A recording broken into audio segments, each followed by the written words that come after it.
Lauren. Good evening, everyone. Hi, how are you? Wonderful and blessed.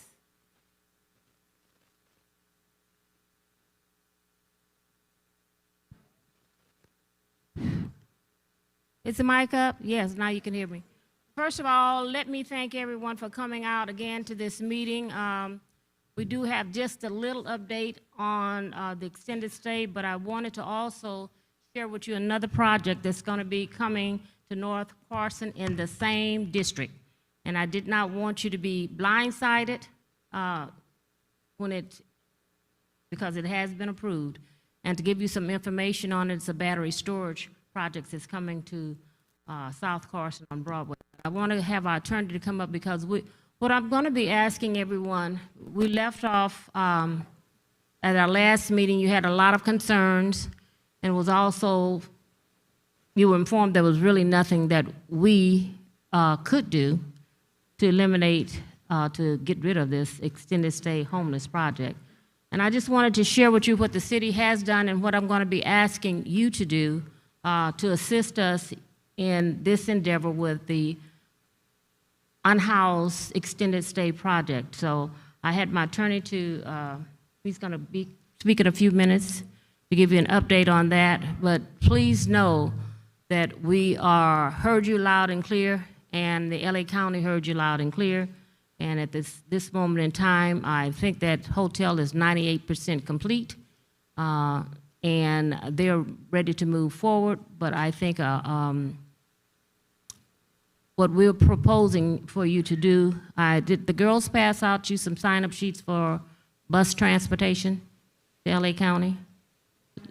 Not yet? Okay. Let me introduce you to my colleague here, Councilman Bishop Jawan Hilton. Jim Deere is here. We have to spread out because we don't want to be in violation of the Brown Act. And so I'm going to have other people speaking on our behalf. But I've asked staff to put together 2 buses on a first-come, first-served basis where we can go to the LA County Board meeting and let your voices be heard there, okay? We heard you. So I'm going to be asking the ladies, where's my staff? Where's the staff? Okay, raise your hand if you, what day is the meeting? Let me bring up our city attorney. He can give you all that information.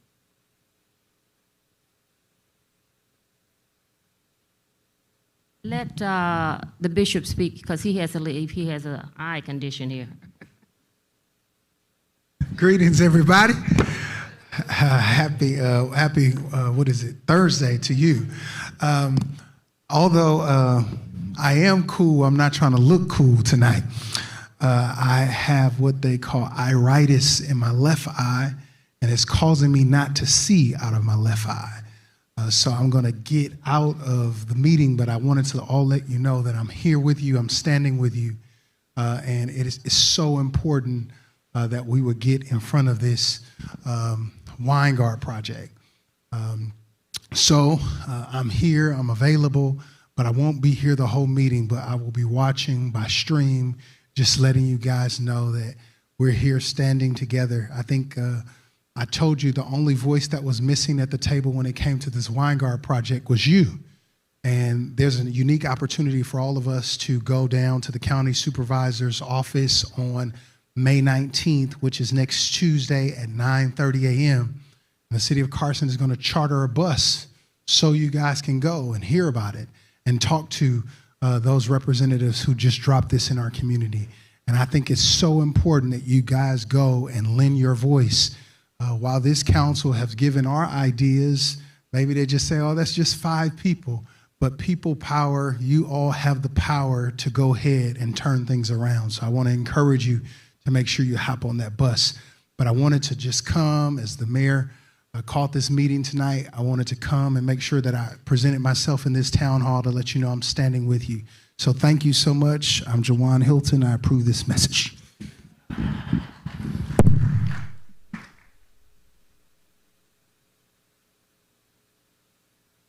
He's going to be floating around. So let's bring up our city attorney for just a brief update. Margie Revilla has the cards. Staff, if she's not here, our PIO department, please, if you're interested in going on this bus ride, to go down and let your voice be heard before the LA County supervisors. We're going to provide the transportation. There'll be a set time to pick up, but I need to have your names, addresses, phone numbers, and email addresses so we'll know how to reach you, okay? Because I think we've done all that we could do with this project. Now it's time to hear from our residents because we were blindsided also. And I know there was some conversation about how did Torrance get out of their situation. They hadn't purchased the property. So therefore, they were able to go and fight and were able to get out of the project. So I'm going to turn it over to our city attorney for a few brief comments. Thank you, Madam Mayor. Hello, everyone. My name is Ben Jones. I'm the Assistant City Attorney. We have the flyer here. The LA County Board of Supervisors meeting is Tuesday, May 19th at 9:30 a.m. at the Kenneth Hahn Hall of Administration, 500 West Temple Street, Los Angeles. The city is providing a charter bus service and encourages everyone to go and make your voices heard at the county level to oppose the project or to speak your mind on the project. The city is considering what legal options it may have related to the project, but ultimately this is a county-driven project. So the city is considering the legal options it may have, but we encourage you to attend the County Board of Supervisors meeting. Since ultimately this is a county-driven project, the county is in charge and has issued a grant to the Weingard Group to build this project. And so the county is in control, and the city encourages you to go to the Board of Supervisors meeting and make your opinions known there on Tuesday, May 19th at 9:30 a.m. Thank you.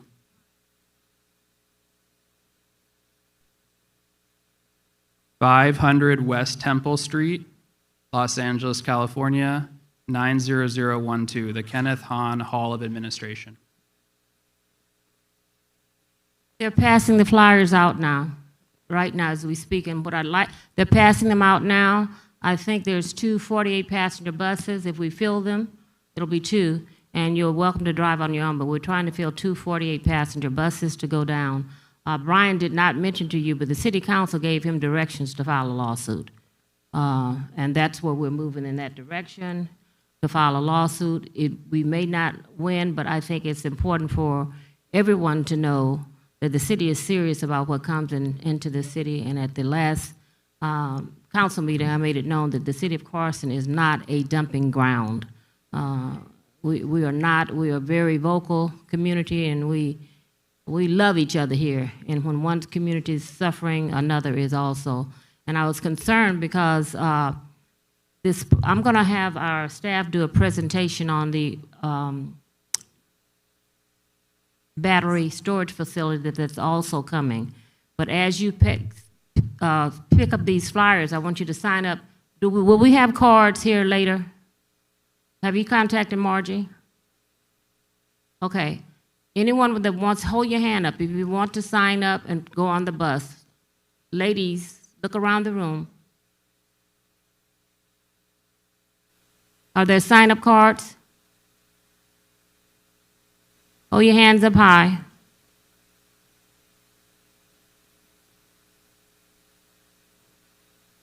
Okay, all you need to do is scan the QR code that's on the flyer. There's a QR code on the flyer that's being passed out. Let your voice be heard Tuesday, May 19th, 9:30 a.m., free bus services. First come, first serve. Do we need to make some more of these flyers, ladies? Okay. Okay. And I wanted to introduce you to Makina. She will give you a brief overview on the battery storage project. I've been on the phone all day long with various people trying to find out how this is going to affect the city. And she will give you the address, and she'll do a brief presentation so you'll know what's coming to your community.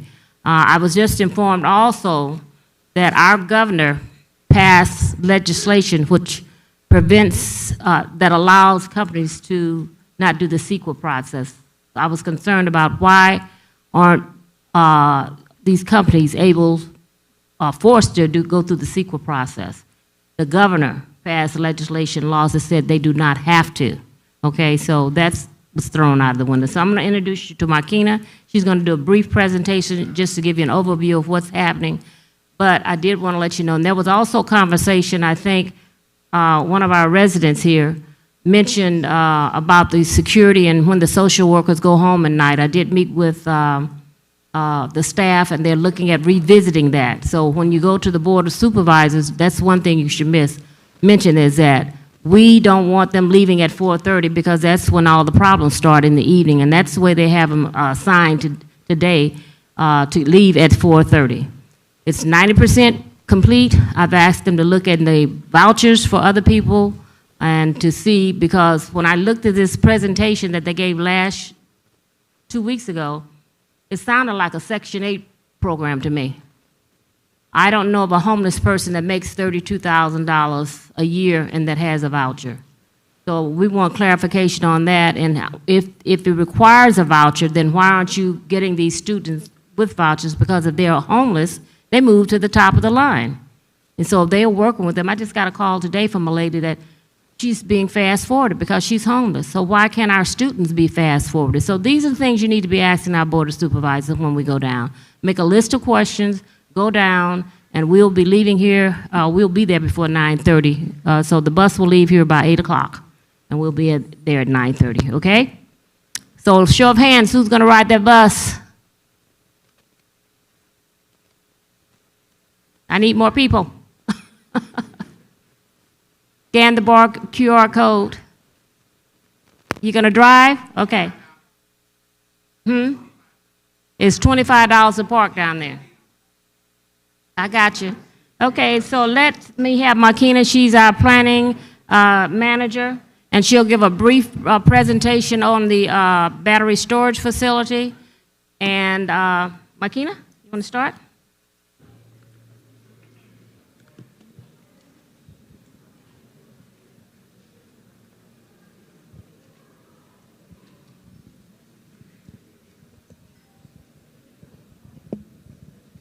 We're bringing out more chairs for you that's standing around the wall. Just be patient. We're bringing out 100 more chairs, okay?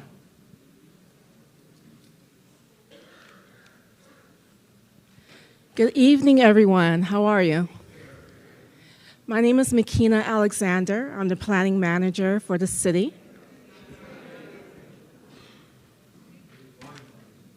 Testing, 1, 2, 3. Testing, testing. Test, test.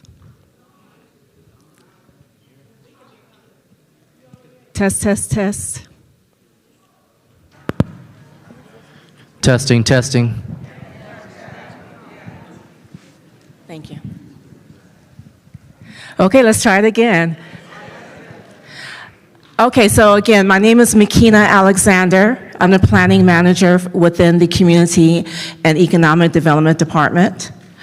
I'm here this evening to help share some information with you regarding a recent project that went through the City Council on an appeal.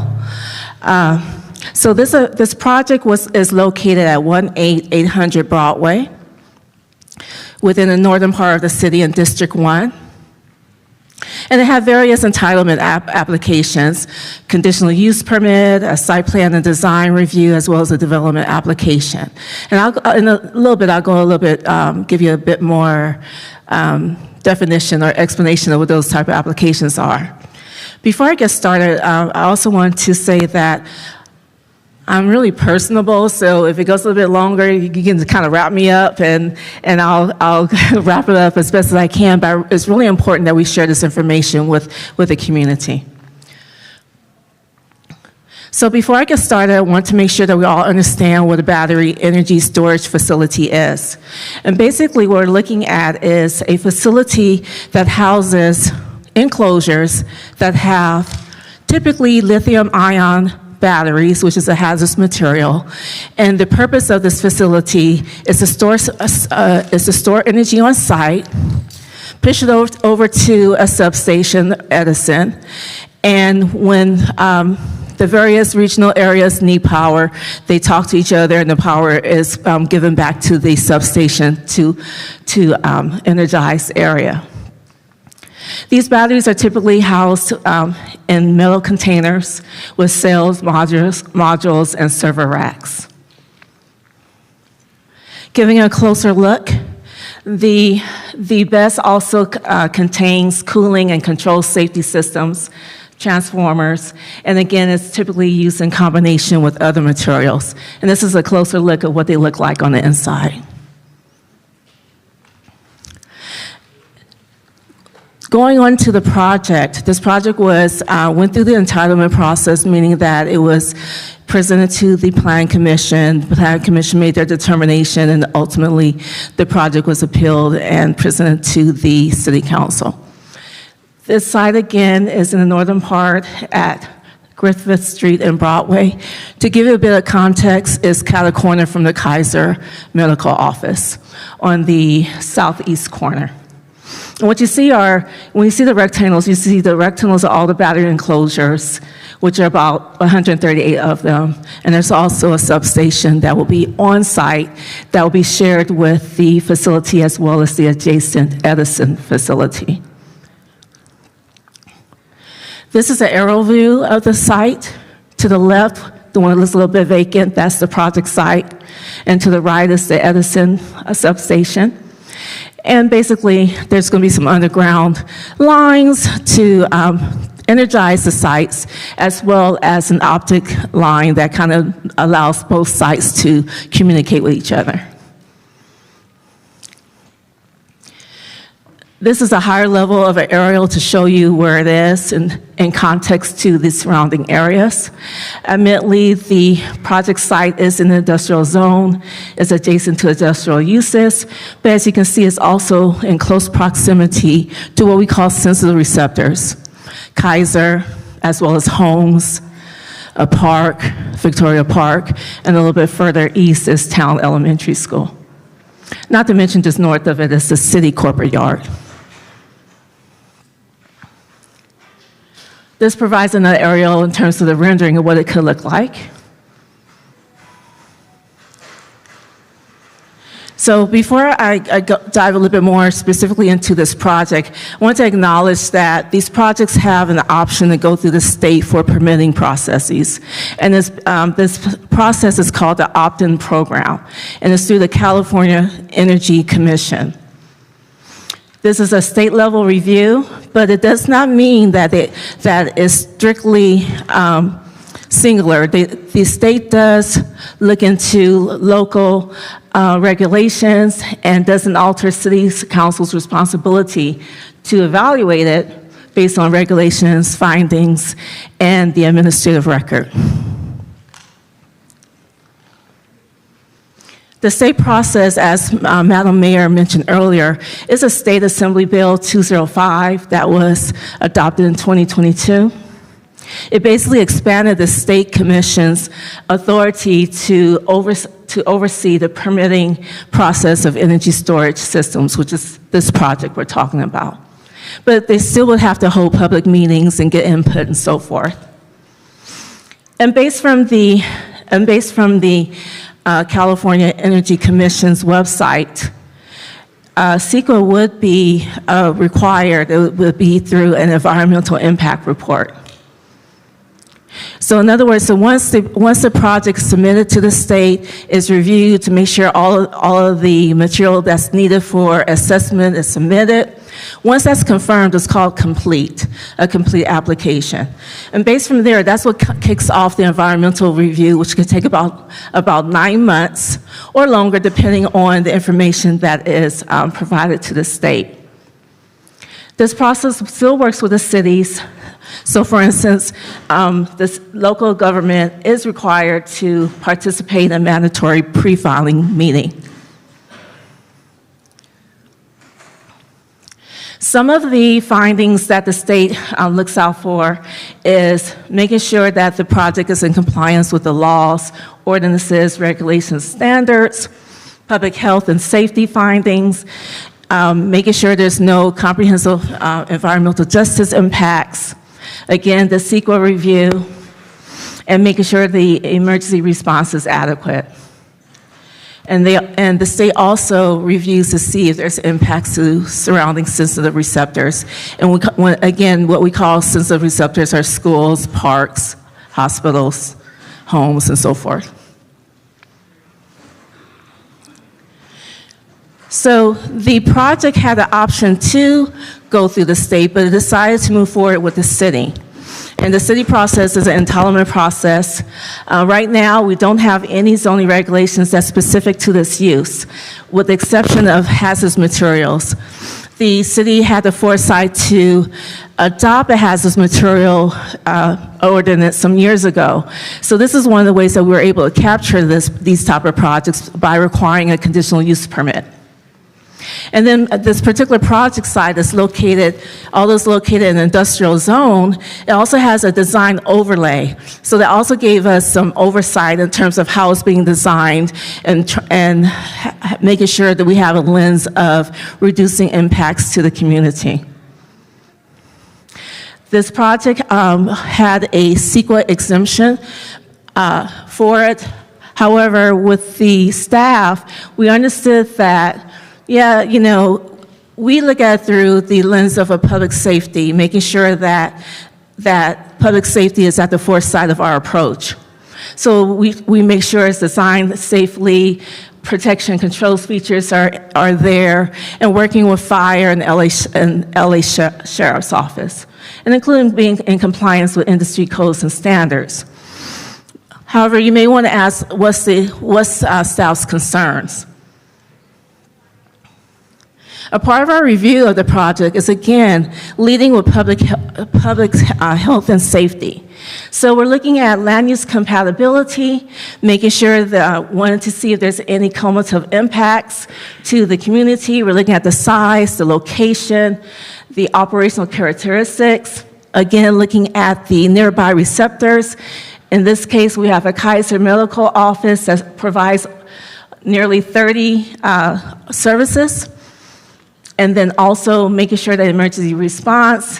One of the things about this project, it differs from conventional fires because water doesn't put it out. You basically have to wait until it burns out. So there was concerns about the emergency response adequacy and any impacts to the community, and making sure that the evacuation and extended incident durations. So in some areas, because they're larger in the way it's designed, there were some projects that the fire department had to allow it to burn for weeks at a time.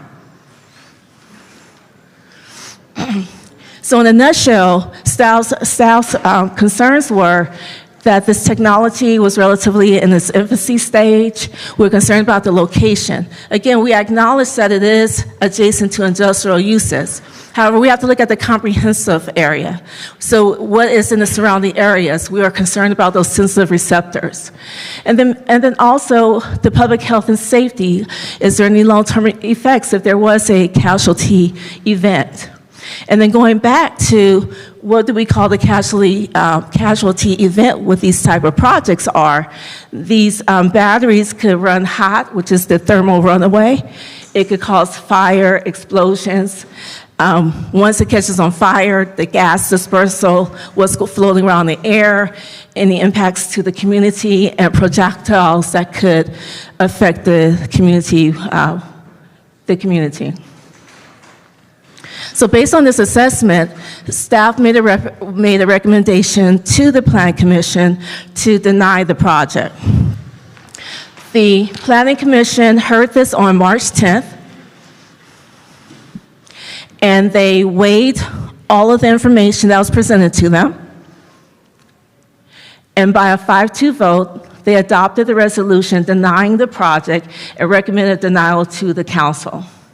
And again, the primary concerns were the location, the proximity to the sensitive receptors, public health and safety, environmental impacts. Subsequently, the applicant did appeal the project, submitted an appeal application to the project, and the city clerk deemed it complete so that it can move forward to the city council. The applicant's main concerns or statements were that the Plan Commission disregarded community support, climate and community benefits, contradicting evidence in the record, and relied on a staff report that contained material errors. At a high-level response, the PC denial was based on the full review of the material, public input, applicable findings, general plan policies, making sure that complies and is consistent with the general plan, and weigh the project's potential benefits against the risk and identify valid concerns regarding land use compatibility and, again, public health and safety. This goes into a little bit more detail in terms of the findings by the Planning Commission. So, for instance, community support and project benefits, the public notice the public hearing was noticed, so it was presented to obtain the comments from the public. There was information that was provided to show whether or not the project was consistent with the general plan. We acknowledge that the innovation and renewable energy is provided, but there's other policies that the Plan Commission didn't believe that the project met. And in addition, in terms of relying on staff report containing errors, the applicant pointed out that the Kaiser was not a hospital. We acknowledge it wasn't a hospital. It is a medical office that provides really important services to the city. It didn't diminish this service to our vulnerable populations, the elderly, pregnant women, children, and so forth. The adjacent uses were identified as industrial. And again, the Planning Commission asserts that a part of the review and assessment is the surrounding uses, which include the other uses that were mentioned earlier. There's a concern about the toxic plume and smoke, and then also regarding best facilities being located in urban areas, particularly areas like Carson that has a history of environmental justice. The appeal was presented to the City Council on May 5th. During the meeting, the council had several options. They could affirm it, meaning that they could agree with the Planning Commission. They could modify, they could request a modification and request some changes to the resolution and bring it back to the City Council, or refer it back to the Planning Commission for further assessments. They could reverse it. And if it was being reversed or modified, we had to make the findings. In this case, the City Council did vote to reverse the decision of the Planning Commission and requested that staff prepare a resolution and ordinance to be presented next Tuesday, May 20th. Next Wednesday, excuse me, thank you. So by a 3-2 vote, the council reversed the Planning Commission, as I mentioned, and it'll be presented next Wednesday.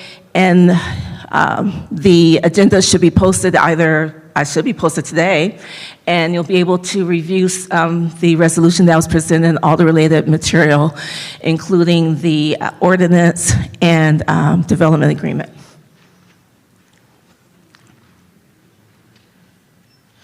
With that concludes my presentation. I'm here if you have any questions. I also want to acknowledge our Director of Community and Economic Development, Nathan Freeman, is here, and our awesome City Manager, David Roberts, is here as well.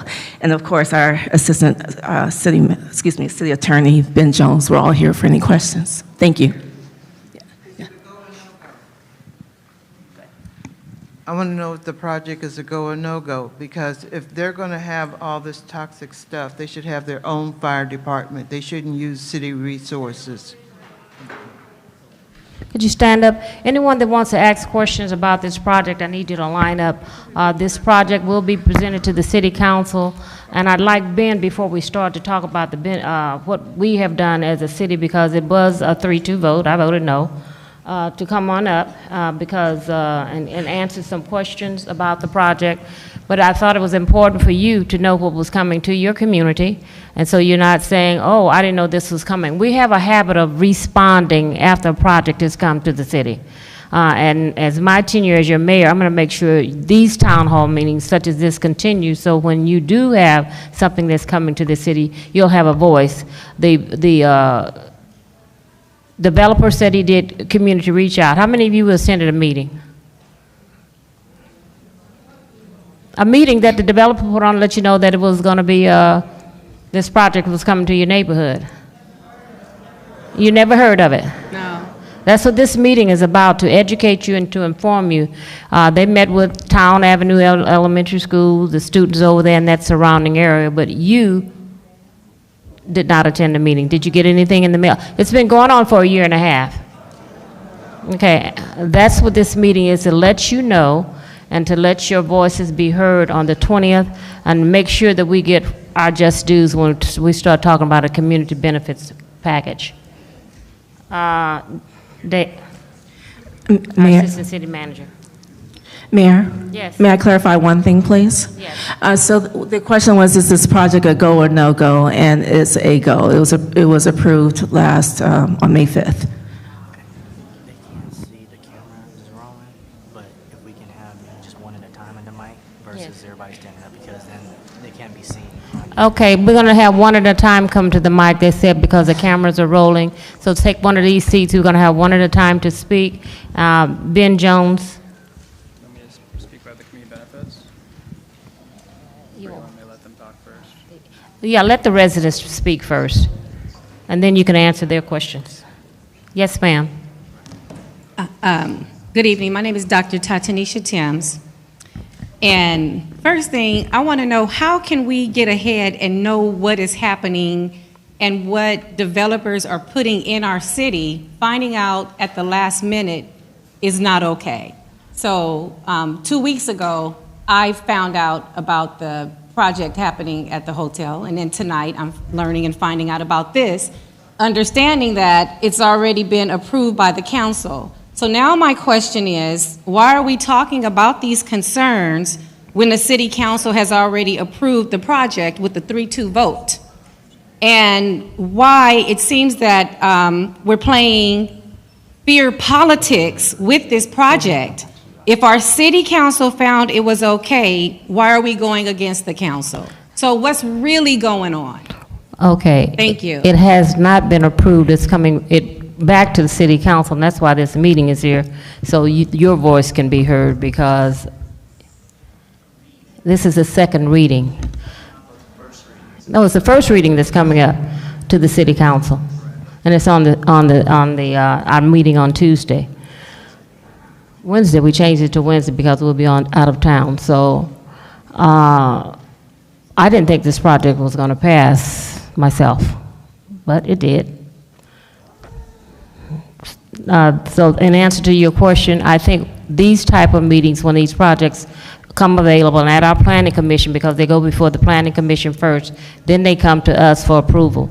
And so we need to be more mindful of the projects that's coming into our city. And that's what this is all about, to make sure that I have contact information on each and every one of you, so when these projects are presented, because there is going to be another project similar to this one that's on the table to be presented to the Planning Commission right now, and we'll let you know when that project comes forward. I did talk to our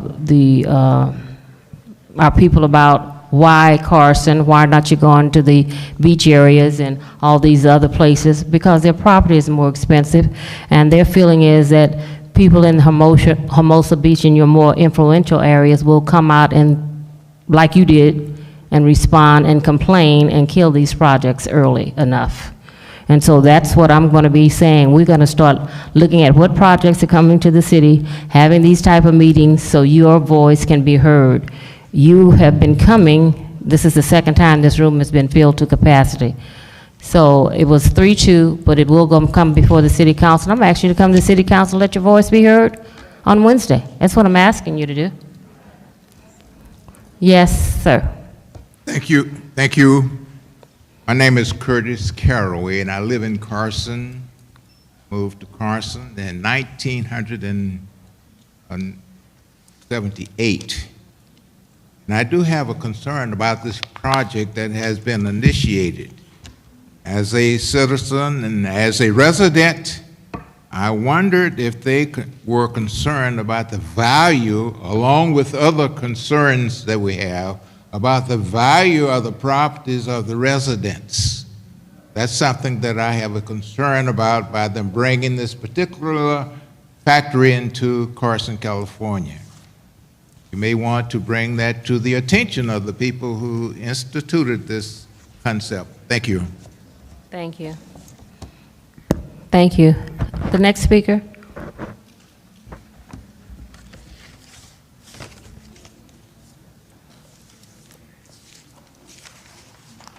Hello, my name is Vivian Hatcher, and I've lived in Carson for 40-plus years. And so I learned about this project in terms of some details on Tuesday at the City Council meeting when it was presented because of the appeal. And I have read about the BESS this past week. So my conclusion is we do not need this energy storage system in Carson. And it is a hazard, which at the City Council meeting, the applicant denied that this would be a hazardous plant. And he was backed up by the principal of Town Avenue School and one of the teachers, because the applicant had built a solar kitchen there, and they were so impressed that they were reaching out to the students to teach them about alternative energy sources. Also, there were a slew of carpentry union workers there. They outnumbered us, citizens, and we love our construction people. We love our unions. Our mayor has spearheaded hiring union people and unions and trades. So we're not an enemy of our brothers and sisters in unions, but they were there in full force. In my opinion, they were duped into thinking that they would get jobs by building this plant. Yes, the mayor asked how many jobs, and I think the respondent said, the applicant said, 100-some jobs. And then she asked, well, how long would the jobs last? And I think your answer was, I think his answer was 18 months. So we want our men and women working, but this is a short-term proposition. And later we talked with the union people outside, and they said, well, we hope that we can maintain this program and somehow get a contract to maintain it. Also, we asked the union people, well, what about asking the applicant to set aside an escrow account so if there's any mishap, then the city would be covered. They also, the presenters, so they were backed by the unions, they were backed by town elementary staff, and I'm trying to think who else backed them. I'm probably blocking. About 30 seconds. Okay, let me try to conclude. I am totally upset. I'm totally against it, but we have wonderful people who are citizen volunteers on the Planning Commission. They get a stipend or something, a small amount of money, I think. They voted no, 5-2. And what happened is we're moving forward because 2 of our council people voted, 3 of them rather voted yes. So if we can convince those 3 individuals to vote no in all upcoming votes, then this project cannot go forward. But with the mayor and 1 person, just 2 votes against 3. So Thank find you. out about Thank the you. voting. Thank you. Thank you.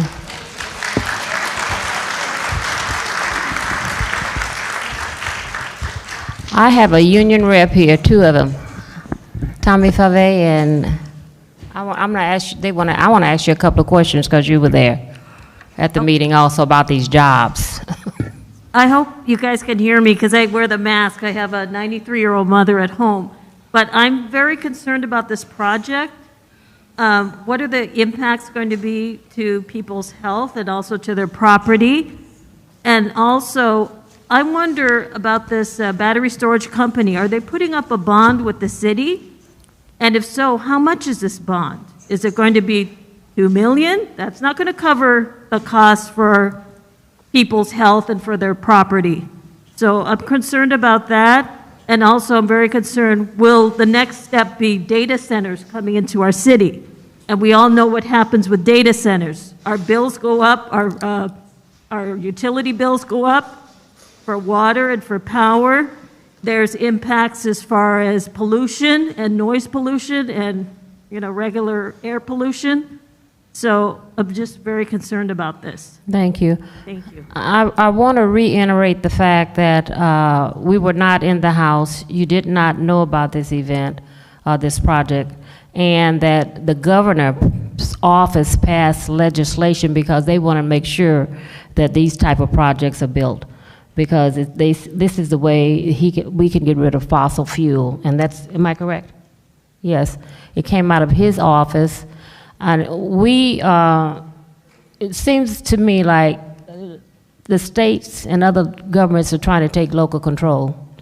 Our decision making, I know my city, I know my residents, and that's why I said with the extended stay project, we know our homeless population. Let us take care of them. We don't need you bringing in homeless to us. Let us decide what's best for our city.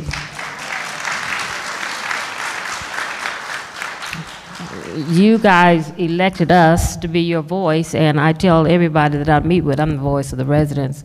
And so therefore, I want to maintain local control. So when you start looking at people and who you're appointing and who you're electing, you need to take that in consideration. We fought the state on SB 9, and we're the only people that fought it because they had passed legislation to build apartment buildings in our single-family residential area. I said, I'm going to let a judge tell me that I can't stop this. It's 4 cities now that is not allowed in. We put our money in where our mouth was. We did not, like I told him, if I wanted to live next to apartment buildings, I would have bought next to apartment buildings. And so, Same thing with a power plant. the city of Carson and 3 other cities fought that, and we won. And you will not have any apartment buildings unless somebody comes in with another bright idea. But right now, today, that building of these apartment complexes will not happen in the city of Carson. We fought, we won. Yes, ma'am. Hi, I'm Bertie Martin, and I've been a resident of Carson since 1975. I am totally disappointed with the representatives that voted in favor of the power plant, because I did not hear enough information that showed that the risk to the citizen had been mitigated with this power plant. We know we're going to have the extreme heats, you got the potential fires, and the hazardous health. We already are surrounded by a lot of hazardous material. So I'm really disappointed with whoever did that vote, because I don't feel like they had the concerns of the citizens at heart. And I just want to know what's in it. What's in it for the city? Why would we allow something like that to come into our community? And the second thing, and I'm done, on the homeless, I appreciate the bus going down next week. But when did we know about WindGuard? Did we just learn? Did we just learn when you had that first meeting that they were getting ready to do this? Because if it's 98% complete. The building, built out. Yeah, I appreciate going down, but it's already left the station. The train has already left the station. What are we going to do from there? The train had left the station when we were notified. Yeah, so it came out in the newspaper. Yeah. We had no say-so. The councilman and I spoke with the supervisor, and it was just like, everyone needs a place to live. And I said, well, we should have known, and we needed, and we came up with a plan, like I said at the last meeting, put our unhoused students in there, let them feel this. Let us take care of our own unhoused residents. Okay. But we read it in the newspaper. But just like they do with our congressional representatives, please let us know who voted in favor of this power plant. The citizens need to know. I'm gonna tell you who didn't vote for it, and it was Cedric Hicks and I. We did not vote in favor of it because there were some unanswered questions. But again, it will be presented at the council meeting on Wednesday, Just like the unions came out and packed the council chamber, come out and pack it again. Let your voice be heard. You know, this is your city. 6 o'clock. 6 o'clock, City Hall. And I can assure you, any other, and I want to say this also. The reason why council didn't know about some of these projects, because there was a city ordinance in place that said our community development director had the authority to approve these projects. Yeah, and when I found out about it, I said, immediately, let's change it tomorrow. And we put a item out and said, all projects have to come before the city council. They have to be approved by our city manager, our director. He's not, it wasn't this city manager. He's no longer with us. But it was not you. And that ordinance has come into effect, so now I know every project that comes through this, into the city, our city council knows, because we voted unanimously to say, we want to know what's coming to the city of Carson. Before, we had no idea. We said, well, when did this get here? You guys remember when that hotel, motel came in? A city manager, community development director approved it. They don't have that authority anymore. I made sure of that during my tenure. I want to know what's coming to my city. Hi, thank you, Madam Mayor. I just wanted to know, has the Department of Public Health been consulted about this project? I think back to the battery issue in the city of Vernon, where they had a battery plant for years, and there's a lot of data on this where public health had to go to each home within, I think it was like 4 or 5 mile radius, and they found like a lot of people had cancer, oral cancer, multiple miscarriages. So this is very concerning to me. I'm a public health nurse, and so this to me is a public health issue.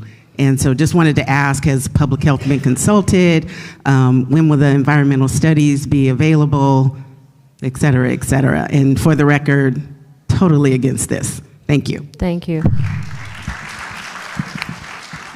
We're reaching out to the healthcare professionals. They couldn't be here tonight because I wanted to find out just what their concern was. It's the same thing that's in the report, same thing the staff said and the Planning Commission. You know, we're concerned about health and safety, and I'm always concerned about health and safety.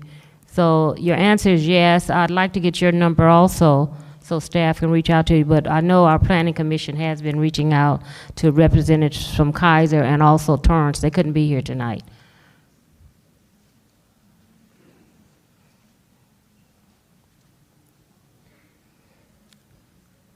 Good evening, and thank you for holding this space where we can voice our concerns.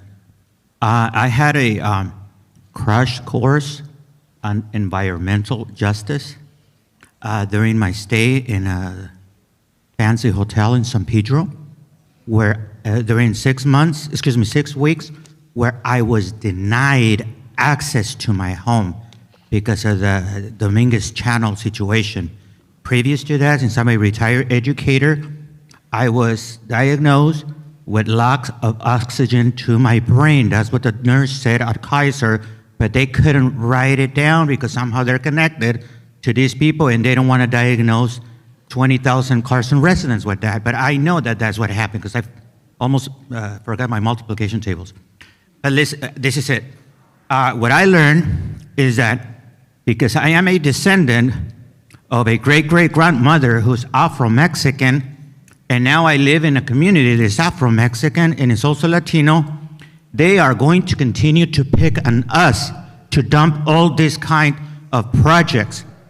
During the Dominguez Channel reality, the governor of the state of California, he came to speak with the community of San Pedro that is more engaged in the voting process and in Long Beach, because he can cash in on votes in those communities more than he does in our community. So my solution to this dilemma is that our goal should be to one day get more than 90% of Carson residents to vote. So if they want to cash in us in the votes, we can do that for them. We can include all the residents that could become U.S. citizens. That's what they're looking at. But even then, we're about 100,000 residents. They don't even look at us that way. They prefer to pay lawsuits because they're not going to be that much. This marginalized community, they don't think we're going to complain a lot. I see a lot of my brothers here that are Afro-Americans, but what happened to the Latino? Why are they not engaged? Who is representing them? Where are the Samoans? Where are the Filipinos of Carson? Why are they not here? They're marginalized. Why? Who's motivating them to become actively participants in their community? It is an atrocity that they are not represented. So in the future, my suggestion— You have 30 seconds. Yes, and I said it humbly, is we need to elect people that truly represent Carson here, the state, the county, and at all the levels. I always apologize if I offend anybody, but it's a can of worms that has been opened. Let's deal with it. Thank you.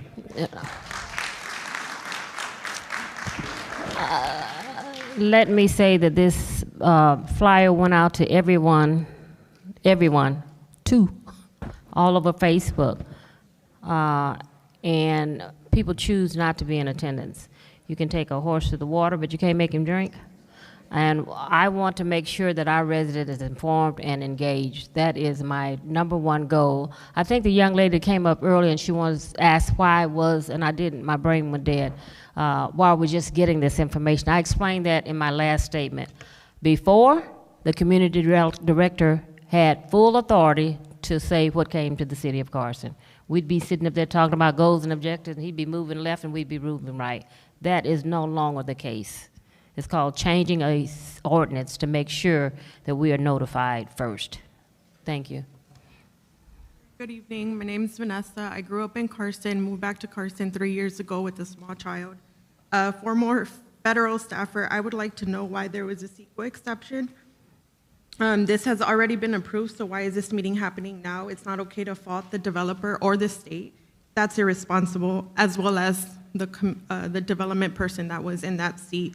Residents should have been informed this is a community meeting to cover what's already been done, and it's not okay for the council, mayor, or staff to come to the community now. Mailers and information should have been shared with the community before saying that you're informing us now. It's just not enough. We have children, and thank you. Thank you. Be at the meeting on Wednesday. Still not enough. Yeah, that's what I've said. It's not done yet. You said it was done at the beginning of the town hall. No, well, it's not done. I stand corrected. It is not done. That's why this meeting is taking place. And it's to make sure that your voice is heard, and if it is approved, that we get the community benefits package that will address some of your concerns, the health issues, your home value, all that. And I think, why was the CEQA exception here in Carson? I beg your pardon? The CEQA exception, the environmental study. The former community development director allowed that. Am I correct, Ben? Okay. The former community development director. Okay, thank you.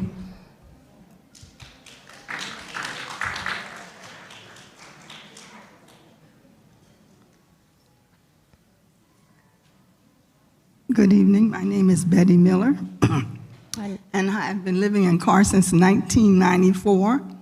And I've seen a lot of growth here, but for the past 6 years, I've seen things deteriorating.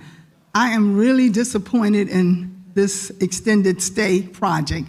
I'm thinking that there are so many other things that we could put in that facility besides homeless people. You know that's going to cause a problem in the neighborhood.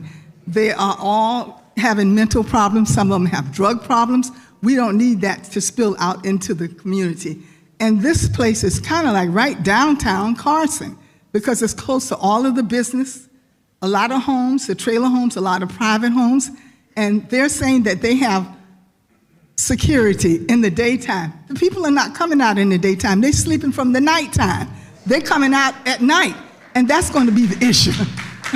They're coming out looking for money to buy their drugs, and the mental people who have mental issues, they're just coming out tearing up things. They had some issues right here in Carson in the shopping center on Albertoni where the sweet Valentine bakery was broken into, and the lady had some mental issues. She was just sitting there when he came in the next morning and asked her, why did she do that? She was looking at him like, what are you talking about? I have no clue. So these people are really needing some mental help, and they're needing drug help. We don't need this to come into our community. We could put some homeless students in there. That would be a good issue. We could put nurses in there. We could put single mothers with 1 or 2 children in those buildings. We don't need homeless people.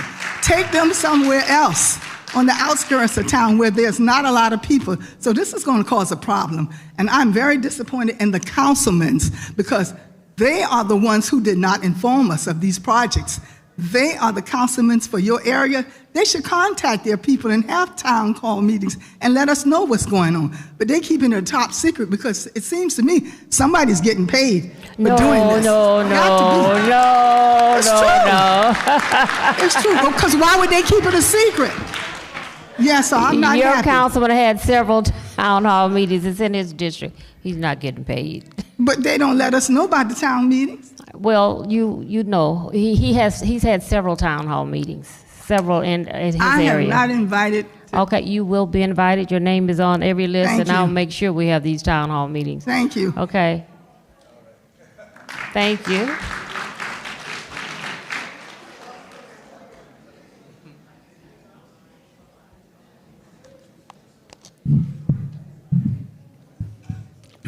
Good evening. I'm Lauren Miles. I'm a third-generation stakeholder here in Carson. Fourth generation is in the audience. We've been here since the 1950s, before Carson was even incorporated. I understand the city has already agreed to approve this project, and tonight's discussion concerns the amendment to be voted next week. I strongly urge the city to add a full CEQA environmental impact report requirement back into that amendment. Why? Because material new information has emerged that directly impacts the credibility, reliability of the applicant's environmental representations. Since the exemption analysis was accepted, come to light the parent company connected to this project, Ormat Technologies, has a documented history of environmental and regulatory violations and settlements, including a $5.5 million federal settlement involving allegations tied to improper clean energy grant applications, EPA enforcement actions related to hazardous gas releases, and inadequate safety procedures, a 2024 environmental settlement involving alleged wetland damage near the Salton Sea affecting roughly 1,200 acres, California air regulation violations involving emissions reporting failures. These issues go directly to environmental compliance, disclosure, credibility, and risk management. The very issues this city must rely upon when deciding upon whether a CEQA exemption is appropriate. Under CEQA, when substantial new information emerges that was not previously considered and could affect the environmental determination, the city has both the legal authority and the responsibility to revisit its analysis. That matters here because the city relied heavily on a consultant report prepared for the applicant itself, a report that minimized thermal runaway fire risks, toxic exposure concerns, groundwater contamination risks, and impacts to nearby residents and sensitive receptors. 30 seconds. After Moss Landing, nobody can seriously claim there is no possibility of a significant impact from a utility-scale lithium-ion battery facility located near homes and medical uses. An EIR is not an anti-development, it's due diligence. It provides the public, protects transparency, and protects the city from legal exposure. Let's do the right thing together and keep everyone safe.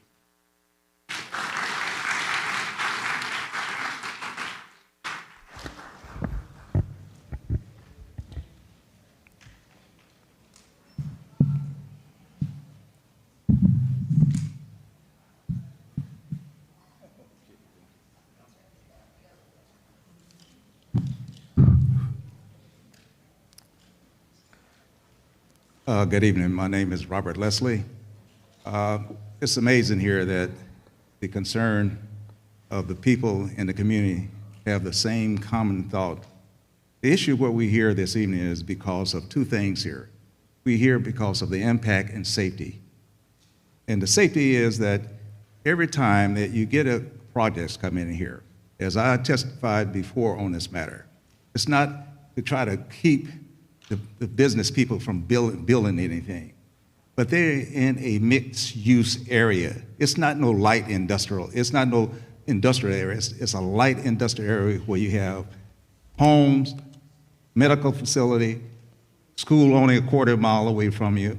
And the deal is that right now, if you use this thermal, as they call it, in order to generate and operate this facility, it's that thermal blowaway.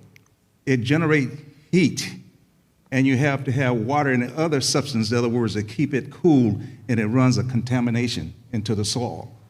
And the minute that a plume, as it says here, it goes not only a quarter of a mile or a mile, it goes any place from 4 to 5 miles. And the concentration of the methane, the carbon dioxide, the carbon dioxide, once those particular chemicals, they explode or they sit there and mix, they become 30 times stronger in the concentration that's going to have an impact on people who have respiratory, and the kids or anyone have a problem with the respiratory type of format in the community. That's what's happening with this particular project. It's in a mixed use here, all well and good, as I said before, for the union people to have jobs and whatnot, but it doesn't compensate for the fact if you have an accident. Look what happened at Thomas Vincent Bridge with the same thing with this thermal type of thing and with the lithium that caused there. Weeks for this stuff to burn out. Only reason why it didn't impact people because it was more into an industrial area. That's what the issue is. I have another thing that I need to address, but I want to go in more in this, but let me. We got 30 seconds. Okay, see. Okay, real quick. This extended stay project, real quick, never was notified, never met SECO standard, nor did this project, didn't meet the standard up on projects 218, didn't meet the standards up on SECO guidelines. We have to understand that this impact, it will hurt the communities so profoundly. And once again, before I go, the job of our council people is there to protect our health and safety. And every time you have these people vote against the welfare of our health and safety, then therefore they're not working for us. And lastly, I have to say this, Madam Mayor, you gave us a brochure that, in other words, that going to go to downtown to the Los Angeles County hearing. We need to be collective and try to get down to that LA County and let Supervisor Holly Mitchell know that she came in here and proposed this project and never have a notification to that of the council body or the community. Here we are, like you say, the horse is out of the stall, and here we are right now talking about it. We should have been talking about it a year and a half ago when we was aware of this whole thing here or not. So again, like I said, I'm not going to take up too much time. 3 minutes go real quick. Yeah, it's over. Thank you, Robert Leslie. Because I know you'll be up here all night. I need our staff to address something that was made, because I don't want, I need her to clarify a statement that was just made. Okay, so I wanted to clarify that this project has safety measures in place. That's a part of our review to make sure that there's internal measures, like if it does heat up, it'll set an alarm for our emergency agencies to be aware of it. Specifically, these batteries are enclosed in the middle enclosure on a cement foundation. So again, there is a thoughtful process that's done by staff to assure the best safety measures are in place for this project.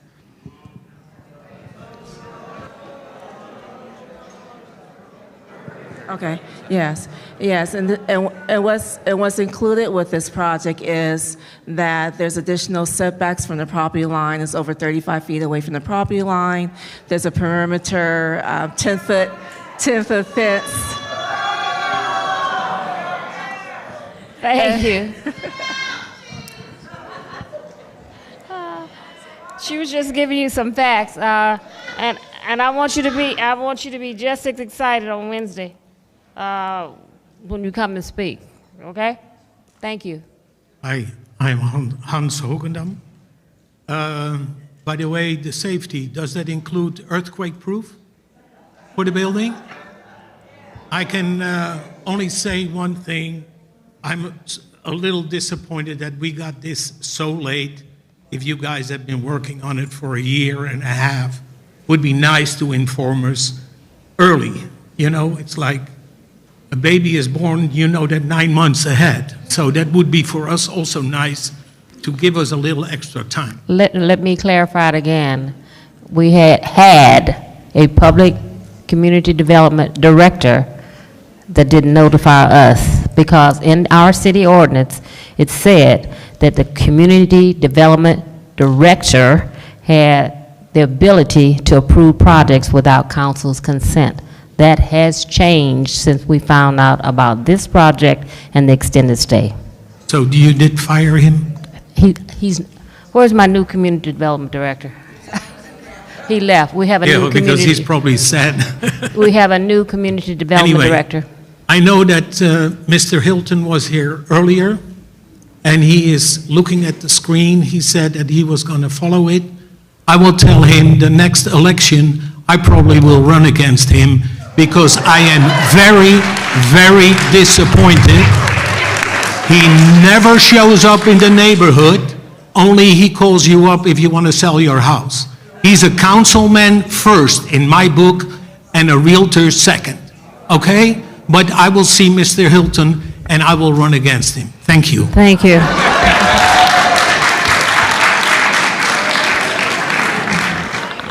I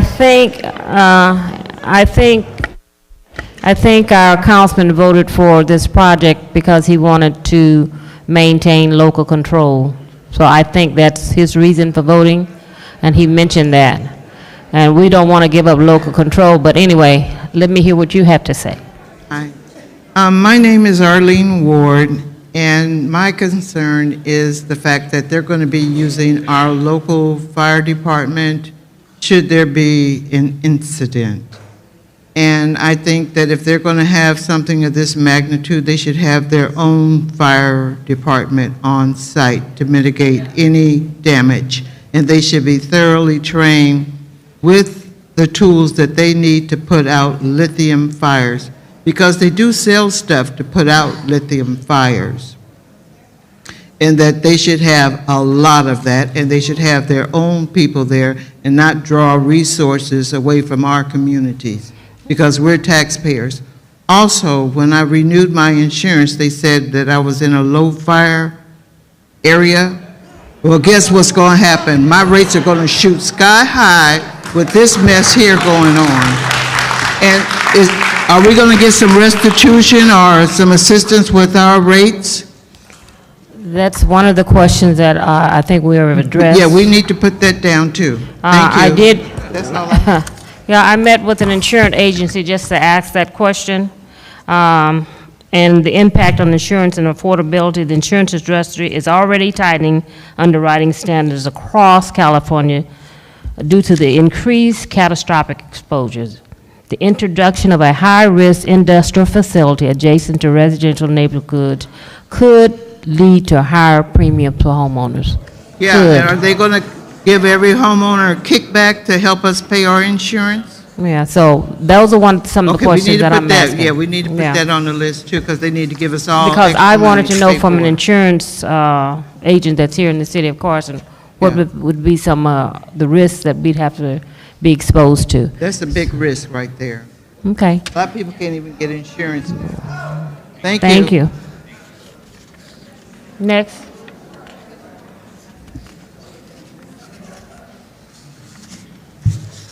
Good evening. My name is Teresa Williamson, and I live in Centerview. I am sorry I could not make the meeting 2 weeks ago, but I'm here to talk about the homeless hotel, to tell you what I've seen in the last 2 days with my own eyes. We also have pictures. In the last 2 days, we have seen homeless in Centerview. They are in our park. I have a daycare. I can't even take my kids to the mini park because the homeless are in there. They are posted on Walnut with their suitcases. I wonder what the suitcases and the shopping carts are for. They're waiting for this place to open up. I've seen them posted in front of the homeless hotel with their suitcases and their shopping carts yesterday about 12:45. I've seen them posted in front of Hemingway Park where the Aqua Center is with their shopping carts and their suitcases. This is ridiculous. We were not, no one asked us. We should have been asked, we should have voted on this.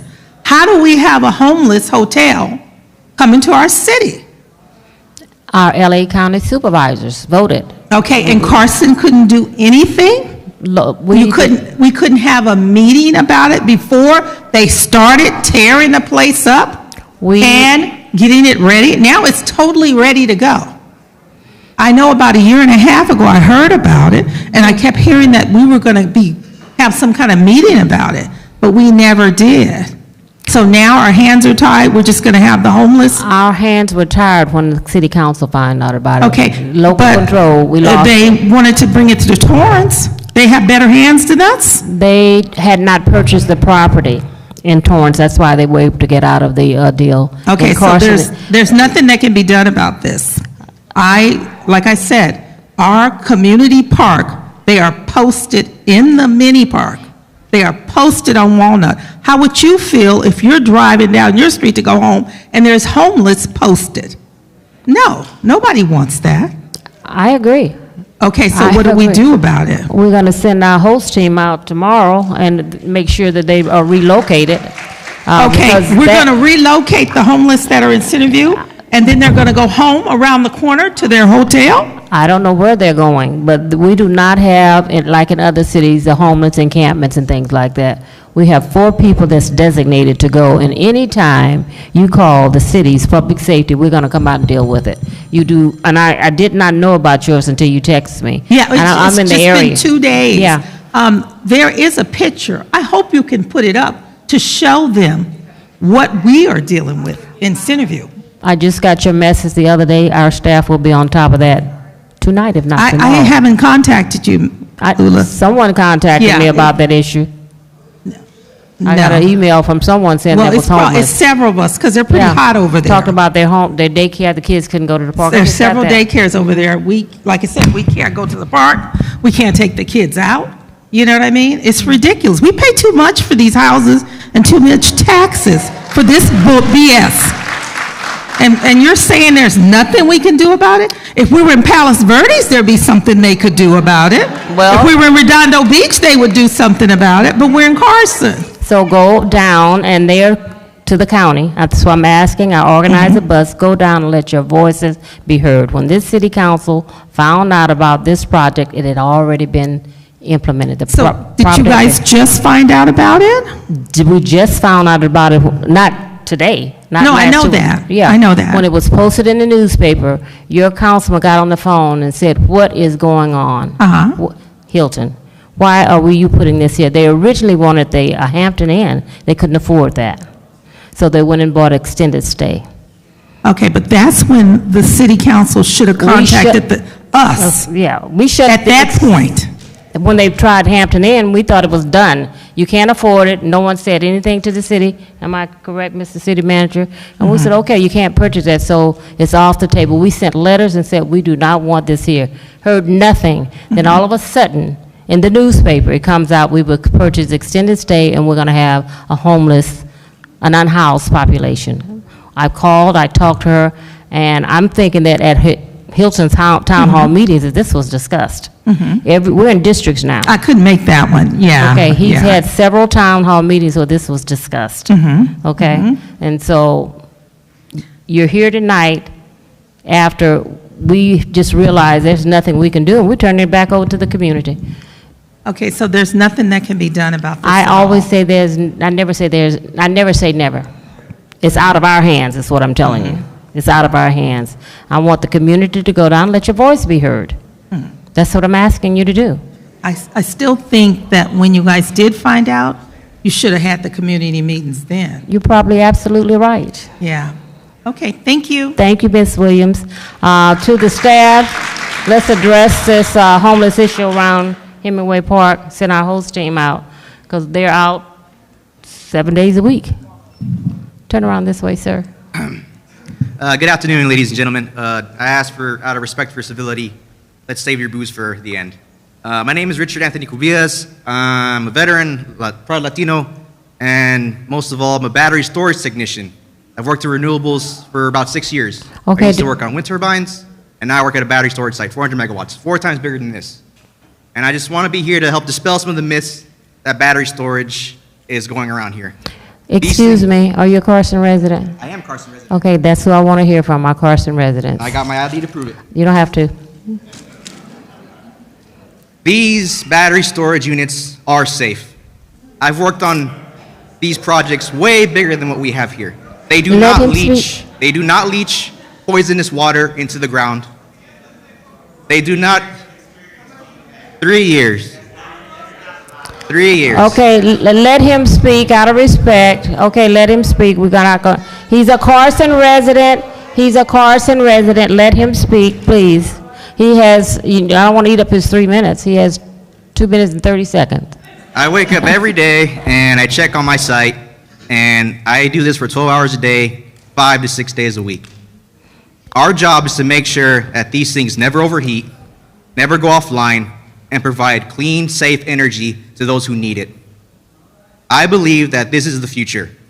We need to turn these ugly industrial sites into competitive, producing lots. That's the end of it. And I hate hearing these myths that are being perpetuated by the fossil fuel industry. These things do not produce infrasound. They do not leak lithium or mercury into your groundwater. The Lamo Superfund site does that. The former dump does that. The refinery does that. That's probably the largest contributor to carcinogens across this entire city. You know? We really need to think about bringing our city into the future. You know, when we build these things, they force SCE to update the infrastructure. We have power lines that have been updated since the 50s. You want to talk about a fire hazard? We have power poles that are rotting away at danger of falling at like a strong breeze. Once we build these, we force them to upgrade the infrastructure. So you get no more flickering lights. You get no more leaky transformers. That's the only way they're going to do it, is if they have a monetary incentive. And I'll tell you something. I've done this for 3 years, and I did the wind turbines for another 3. 6 years of renewable energy. I've never had a battery fire on any of my sites. Ever. Okay, let him finish. Let him finish. Let's be respectful. Everybody has entitled to their opinion. It isn't. We try so hard to make these things safe for your sake. And I say this as a Carson resident. I would not be approving of this if I knew. I would not be approving of this if I didn't know they were safe. I work on these things every day. I make damn sure they don't catch fire. And they do not leak, and they do not, break. They don't. These are myths perpetuated by people who are trying to scare you. 30 seconds. They're trying to scare you. They're trying to make you think that these things that leach away their profits are bad for you. They're not. We drill with CAL FIRE. We drill with all the local PD to ensure that if any emergency does happen, we do have the resources available to us to prevent them and to contain them. I have a quick question. You say you monitor them yourself? Yes. You have sites that you monitor? Yes, through my SCADA system. Where? Through my SCADA system, Secure Communications and Data Acquisition System. Where is it located? So SCADA is basically our laptop. All right. So it's a computer. So Secure Communications and Data Acquisition, we use our laptop or site computer to log in and to monitor things like temperature, power usage, power output, efficiency. All these Okay. tables are available to us. You're not there physically. We are there physically. Yes, we are. So every morning I wake up at around 5 a.m., Okay. make my coffee, make my way down to site. I go there and I sit in the metal box for 12 hours a day, staring at a computer screen.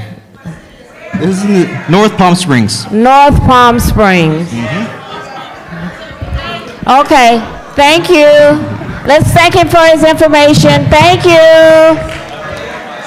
Thank you very much. We're going to cut this because, what time is it? Oh, we're good. Hi. Good evening, everyone. My name is Joan Givens. I've lived here since 1971, and I'm very proud to be a Carson resident. I have a few questions and comments. I was at your meeting last week, and I think— Go to the mic. I'm sorry. I have a question, especially to the people who voted for this battery. Why do we have a planning department if you're just going to totally ignore a report? I don't understand. I agree with you, Mayor Lula. The storage is in a terrible location. I've had to take my friends to that Kaiser Permanente office. And then Speaking to the mic. the lady who came up from the school, I couldn't believe that she was going for this. It's the location that's the problem. But I have another question. When you have a planning department that does an excellent job with a report telling you it's not good, isn't there any accountability to our council members who vote yes for something that everything seems like it's dangerous? So I'd like to see them answer those questions. Why are they voting against the people they represent? And that's all I have. Thank you. Well, the experts said yes, the staff said no, and that's who I follow. We hire professional staff to direct us and give us guidance. We don't have all the answers, but we have a planning department and a community development director and a city attorney that's on top of this. So that's the lead that I follow. They're hired to make recommendations to the city council. I know I was at the last meeting, community meeting, but Fatima Iqbal Zubair, I've been a long-time climate justice advocate. My son's gone to school in Carson, and I've lived in Carson for many years. Most recently, I don't, but I'm still like a— Uh-oh. Oh. You don't live in Carson? Not now, but I can— yeah. How many more speakers do we have? But can I just speak as someone who works in state policy on just some of the things you're talking about? Is that okay? Well, she's already talked about it. I want to hear from our residents. If we have enough time after that, then you can speak. But I want to hear from my residents. You can speak after. You don't want to hear from who? Are you from Carson? I'm from Carson. Okay. You don't want to hear from no one from Carson. Huh? I'm from Carson. There's a line. Oh, you're here. I'm sorry. There's a line. I'm sorry. That's why I said I want to hear from Carson first.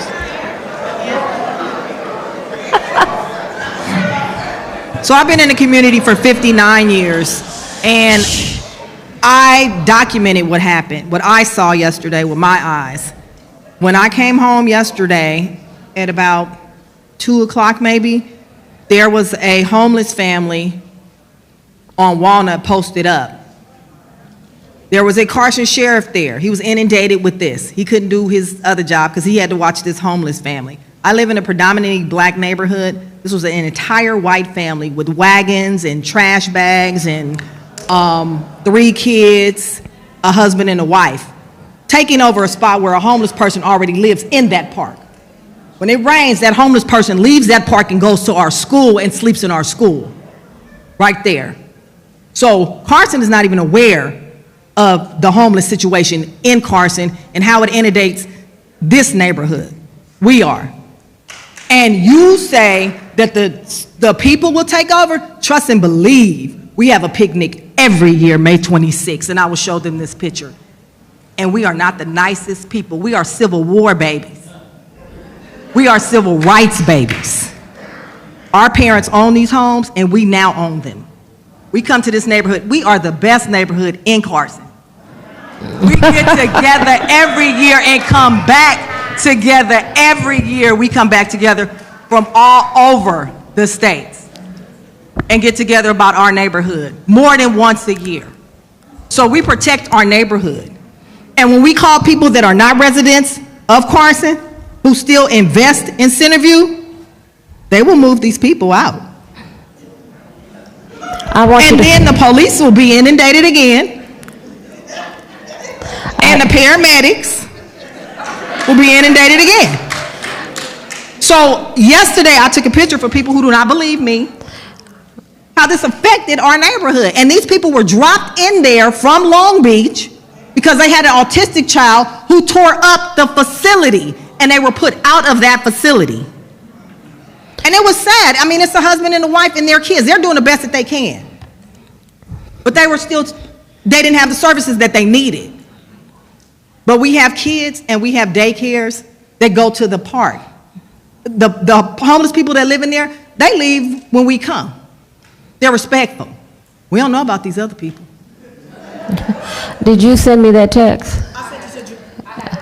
You have it? To Jawan Hilton yesterday as soon as I took the picture. Okay. To everyone that has or sees or have a homeless, please contact our public safety department. Don't just close your eyes. Please contact them. We have a host team. That's why you don't see all this homeless. They go out and give them vouchers to get them off the street. This family that you're talking about, we're aware of them. They moved from City Hall, so that they're just kind of moving around right now. But the staff has talked to them. They refused assistance, so we're just putting pressure. You know, they're going out saying, what can we do to help you? So they're moving from City Hall and a lot of them at Walnut, but I did not know that you had that kind of a problem in Walnut. Did not know. We're on that.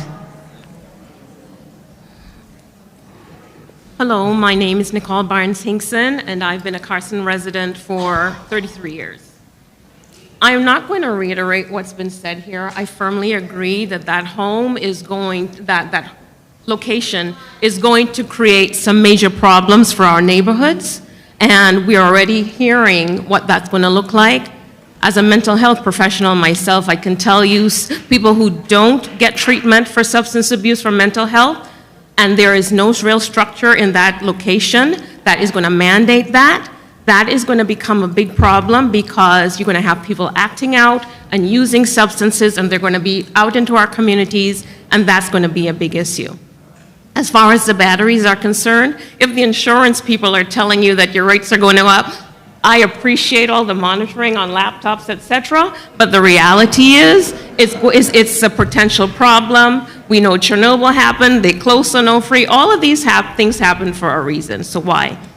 What really got me up here right now and today is what the gentleman said about who's represented. I think that was you, sir.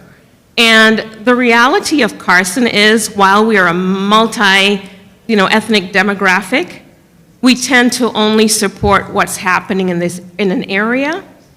And the people who live in this area, take a look. This is why a lot of this stuff happens in Carson, in this area. And so I guess my plea to all those who are watching, listening, and attending is Carson is one city, and all our voices matter. Because believe it or not, even though property values might decrease here versus elsewhere, the name Carson is going to affect your property even though you don't live here.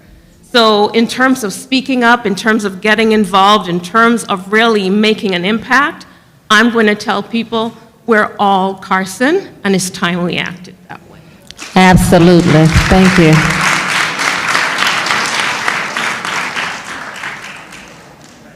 What is this? Oh. Hello, Miss Brandy. Hello, Madam Mayor. I'm going to move this over here. I am going to use this time to pray for our city. And the reason being is because while I have much respect for you, Mayor Lula Davis Holmes, and everyone on our dais, Councilman Jim Deere, you know that, Councilman Dr. Jawan Hilton in his absence, Mayor Pro Tem Cedric Hicks in his absence, and Councilwoman Arlene Rojas. As much respect as I have for you, I have to admit that there just feels like we've been backed into a corner and there's something that we don't know. And I'm going to ask that things be revealed to us. And to keep saying that there's nothing that we can do about it, God closes doors that no man can open, and God opens doors that no man can close. So 2 Chronicles 7:14 says, if my people who are called by my name would humble themselves and pray, seek my face and turn from their wicked ways, then will I hear from heaven and I will heal their land. So gracious Heavenly Father, King of kings and Lord of lords, the great I am, Jehovah Jireh, Jehovah Rapha, Jehovah Nisi, Yeshua, Yahweh, the only true and living God, the everlasting Father, the mighty God, the Prince of Peace. Lord, we call upon you in an open form, the same way Elijah called on you in an open form against the other prophets that tried to contest and say that their God was above them. When you came and Elijah came and he set the wood on fire, he called fire down from heaven and it released immediately, Father God. So that same God who produces and performs in open forms, we call upon you, God. If I've done anything to hinder this prayer, I ask for your forgiveness in the name of Jesus, Lord. I come to you as a humble servant, thanking you for your word that is true, that is sharper than any two-edged sword. You said in Job 22:28 that if you would decree and declare a thing, that it will be established if we pay our vows, Father God. So here I am paying my vows according to your direction, for your word says, if ye be willing and obedient, ye shall eat the good of the land, Father God. Now I pray for this city. I believe that every person that is here cares about this city, Father God.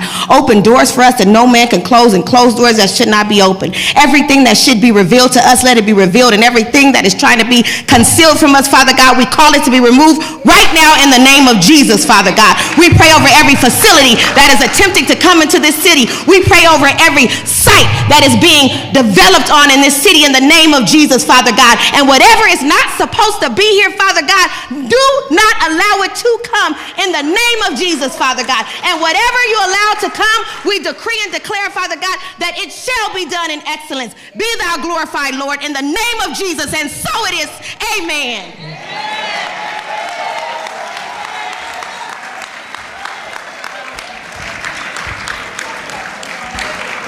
We have the last three speakers. Thank you, ma'am. Thank you, Miss Brandy. Where is she? Hi, my name is Rosalie, and I think, wow, I wasn't going to get up at first. Thank you, Ms. Brandy. My name is Rosalie. I've lived in the city of Carson for 54 years. First half on one side of Carson, the second half I bought a home over here in the President's side. Listening to the last two speakers, one on mental health and the other one who just led a lovely prayer, I find it hard that people have a problem with the hotel that they're talking about. Everybody needs a place to live. And, you know, you guys all were like, yay, you know, we don't want this hotel here, but everybody needs a place to live. I mean, everybody, I get it. I understand you guys don't want, you know, these homeless people and, you know, everybody saying they're on drugs, and that may be true. But some of them have mental concerns and mental issues. I had an uncle with mental issues, and if he didn't have a family that was constant in making sure that he got the help that he needed and putting him somewhere that he needed to be, he would have been one of those people on the streets that nobody wanted to look at. And, you know, he was just blessed that he had a family that was watching over him. But everybody doesn't have that. So, you know, while you guys all praised her and said thank you and said amen to everything that she just said, everybody doesn't have that. So I live on the President's side, and there are plenty of homeless people over there. I live on the border that I know that they said right over on the other side of Delamo is not considered Carson. There are a lot of homeless people over there, and they wander over on the other side of Delamo, and they're there, Mayor, and we see them. And when you guys come over for our meeting, and we see, Mr. Hicksey comes over, and we have our meetings, they wander over there off of Santa Fe and Delamo. They're there at Dominguez Park with our children over there at Dominguez Elementary, at Dominguez Park, at the high school. They're there all the time. They're always there. Thank you. And there's no park over there. You know, there's no, so we see them all the time. So, you know, maybe there's something that needs to be done. It's not a cure, but there's something that needs to be done. And if the city of Carson can help, then maybe that's what we need to do. Yeah, we take care of our little 22 acres, and we're on the borderline of Compton. And I understand. And I know I have to explain that to the residents in the Dominguez Tract all the time. We don't have jurisdiction. I have to explain that to the carousel right across the street from them. There's an encampment. Yes. That's not Carson. I can't go over there and do anything with them. I can send my people into this 22-mile radius that's called Carson, but it doesn't look good. And we're making contact. I've asked our city manager to contact and see if we can do something to help them. But our jurisdiction is Carson, and I explain that all the time. Well, we're Carson, and we don't get helped all the time right there on that edge. We get a little forgot about a little bit over there sometimes, too. Yeah, we do. You do? Yeah, we do. Okay. Okay, but Thank you. we still show up. Thank you.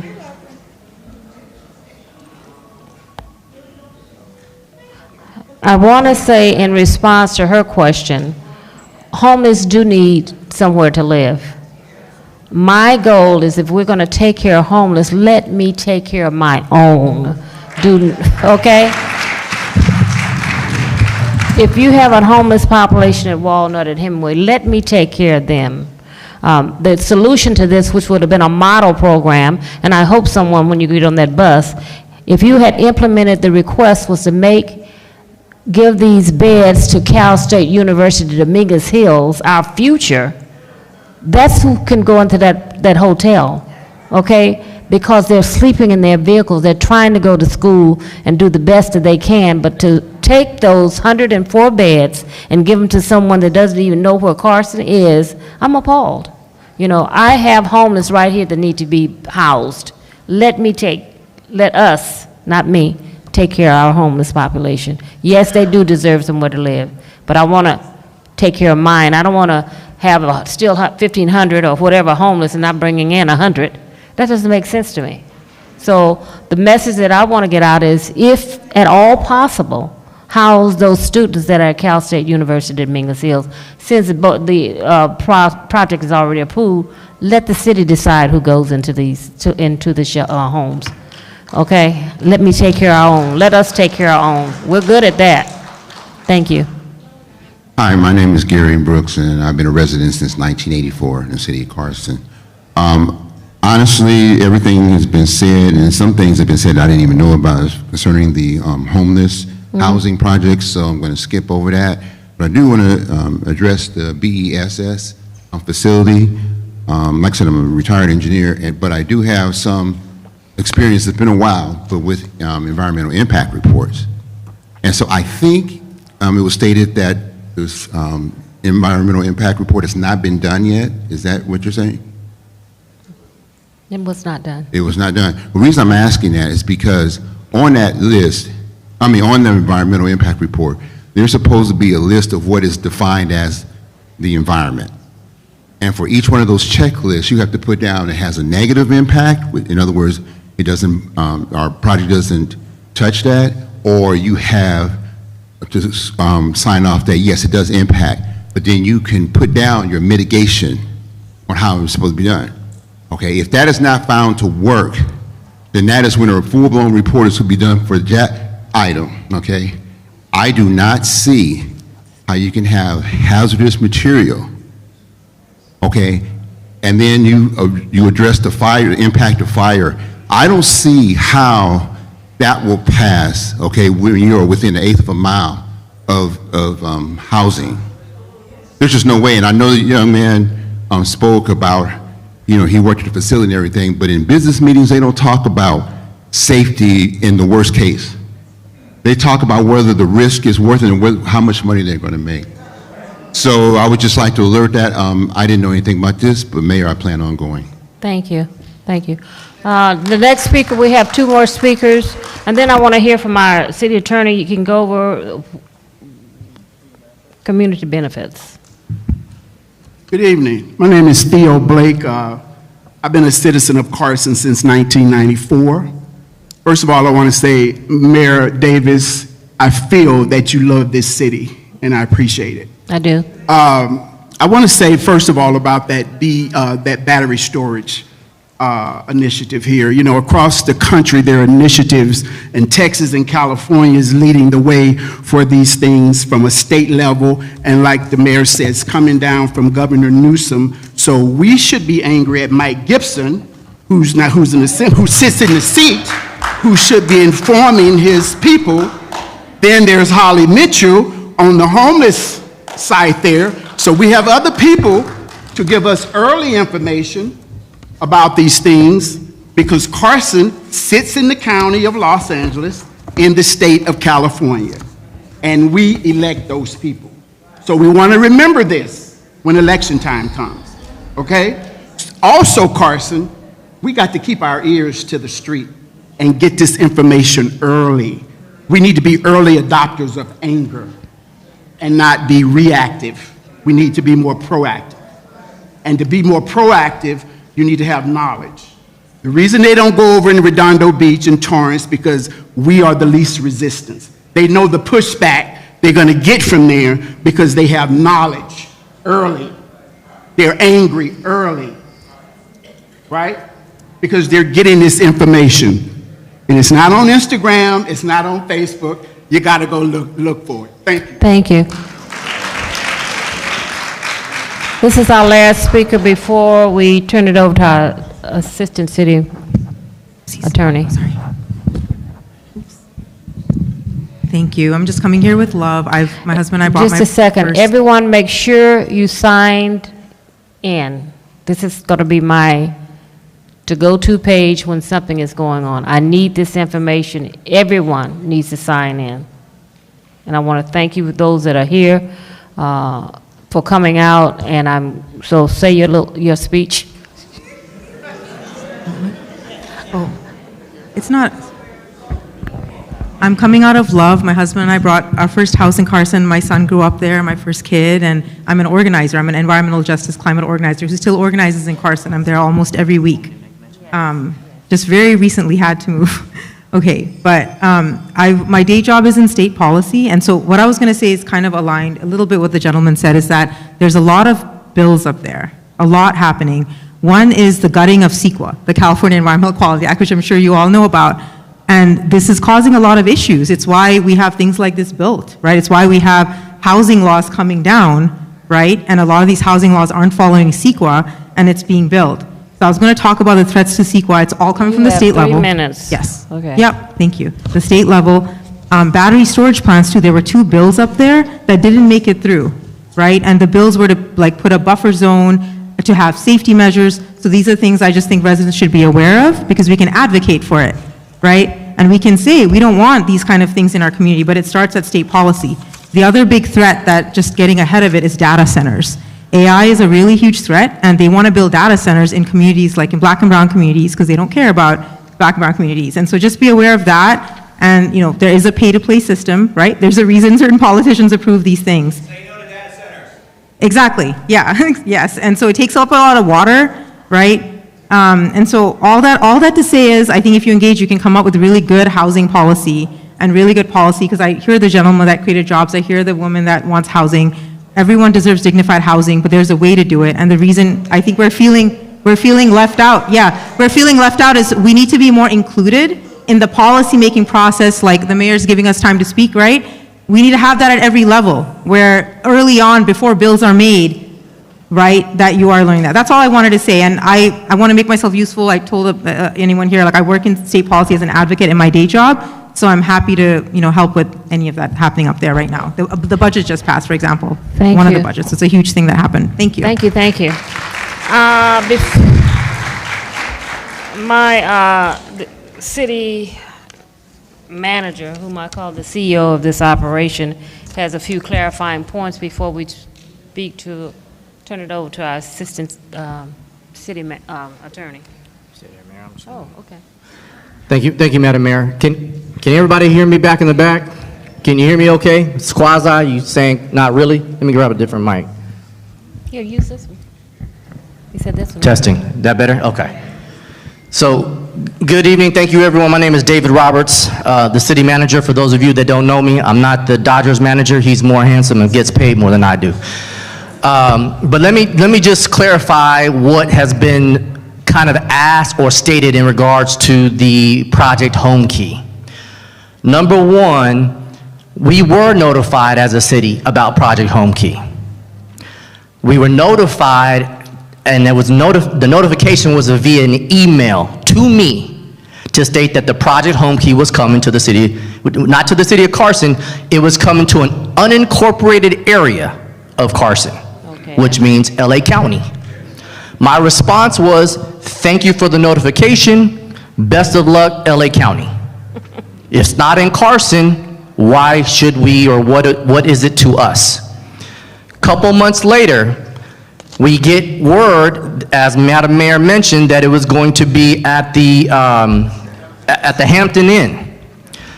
So immediately when the council found out about it, they fought, sent letters, it fell through. They said Project Home Key is not coming to the city of Carson.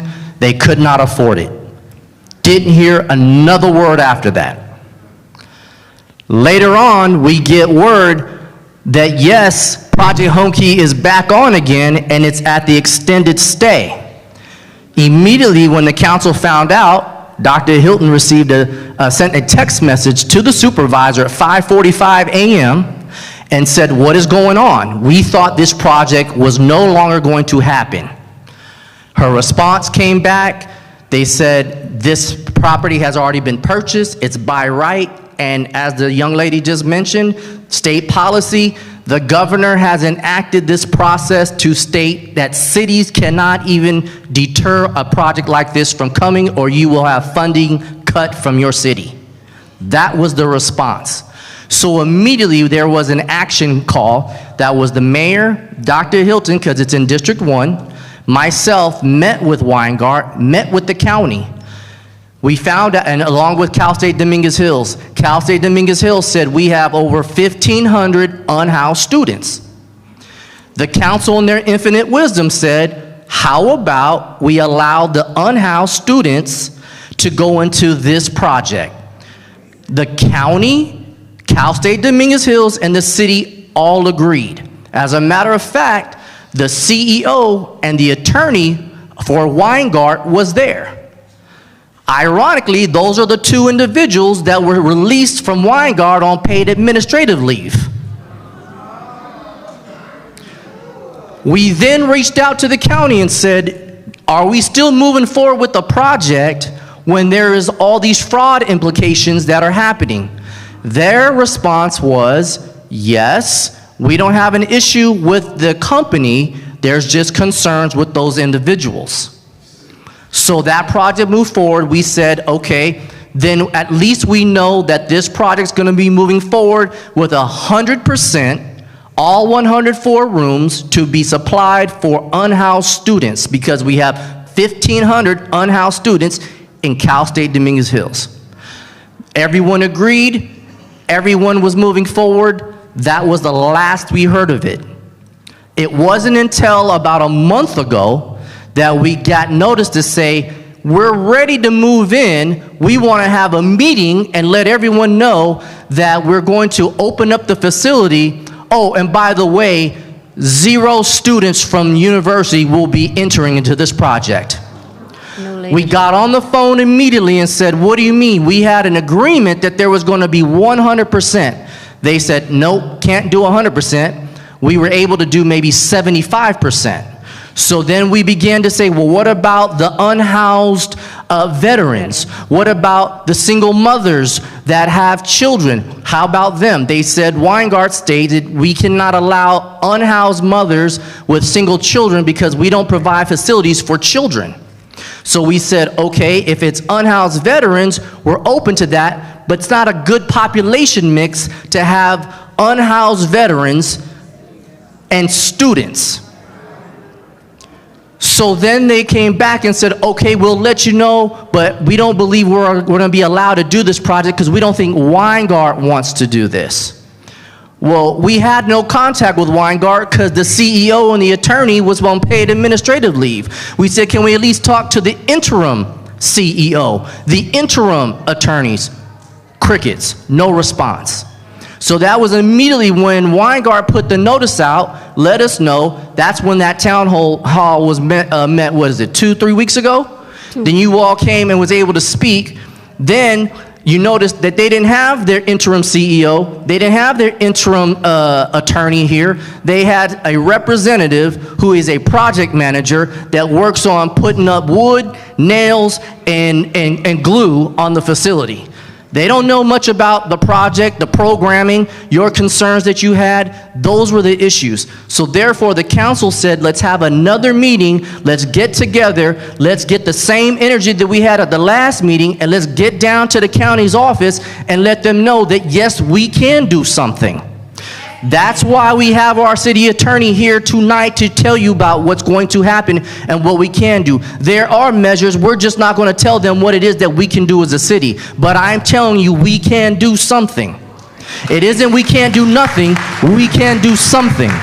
But it's going to take you all to show up and go down there and let them know what it is that you want to see in your city. It is no longer and has never been an option for the city council to make that decision. It has always been up to the county and to the state to make that decision. That's why we've got to get down there on Tuesday and let them know. I don't care what the percentages are saying that they're ready for that facility. What does that have to do with allowing individuals into a piece of property in your city that you don't want? So I just wanted to make that clear, because it isn't about the city not knowing, it's about us being misguided, and folks being disingenuous as to what is really supposed to and what was happening within this project. This project has not been supported by anyone within the county. Not to mention there's 88 cities, and it's amazing that those projects that have been approved in certain cities, there's 10 of them, and 5 of them are within the South Bay. The other 2 that they have are out in Palmdale and Lancaster. Not to mention, we are the only city outside of, and I'm not going to mention the other city, but there are 2 level 1 facilities for those that have mental health issues. It's the hospital, the UCLA Medical Center. They bring half of the city that have, if there's unhoused mental health issues, if they are arrested, they are brought to that facility. By law, after 72 hours, they are released right outside that door, which is unincorporated, right on the opposite side of the 110 of Carson Street, and then they traverse either into Carson and into other cities. And so it's more than just we're trying to find out, can we unhouse the unhoused? We're trying to unhouse those that are unhoused and have mental challenges right up the street. And we've talked to them on numerous occasions. What can you do to provide funding? Nothing. We said, what will you do about security? Nothing. What will you do about the money that the city is going to be losing because it's no longer a hotel? Nothing. What are you going to do about the fact that LA 28, we are going to, you know, we're the first host city, venue city, they're going to have the Olympics around the corner, by the way, that we have 8 events coming, and we got all of the globe coming to the city of Carson, your city. What are we doing to protect our residents? What are we doing to protect those that are coming to visit? Nothing. They've got 0 answers. So they may have 0 answers, but I believe there's multiple solutions in this room tonight. I believe our city attorney is going to provide one of them, but the second solution is important and it's imperative that you get on that bus, get in a vehicle, and partner up and get down Tuesday and let your voices to be heard. I can't stress that enough. Thank you so much. Thank you. Thank you. Are you going to be there? Okay. That's what this meeting is about, is to get you energized. I beg your pardon? What time is the bus going to leave? About 8 o'clock. 8 o'clock, City Hall. 8 o'clock, City Hall. Oh, it says Carson Event Center? Okay, Carson Event Center. Everybody has the flyer? It's Carson Event Center, everyone. Take a picture with your phone. I know you guys all have phones. And I'm going to close out with our Assistant City Attorney. And put on your calendar, Wednesday, March 20th, 6 p.m. May, you know I'm on the freeway. May 20th, 6 p.m. council meeting. 6 p.m. council meeting. Council chambers.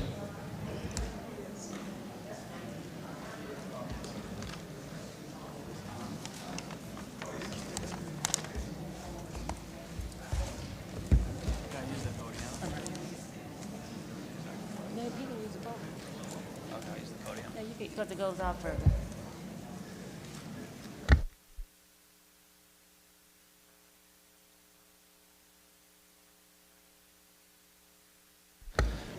Thank you, Madam Mayor, and Mr. City Manager, David Roberts. And as our mayor mentioned earlier, the City Council has authorized our office, the City Attorney's Office, to file a lawsuit against the Home Key project.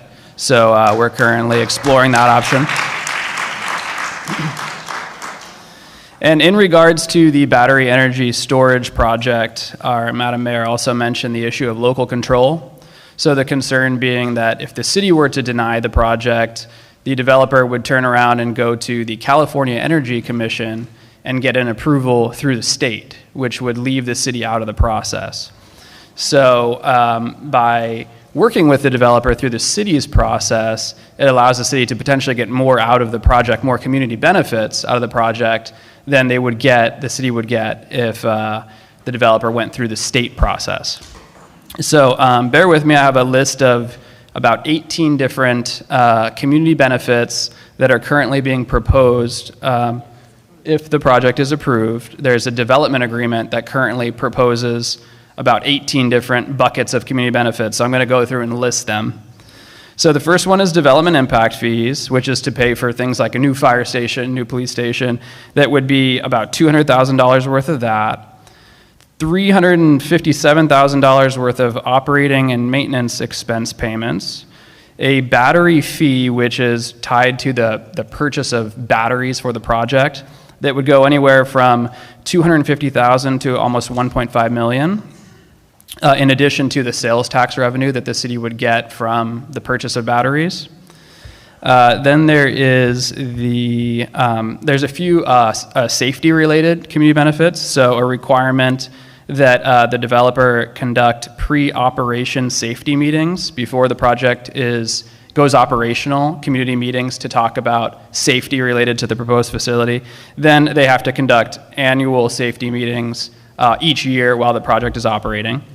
They also have to do an emergency evacuation plan in coordination with the fire department to make sure that if an incident ever does occur at the facility, there's a plan for evacuating the surrounding area.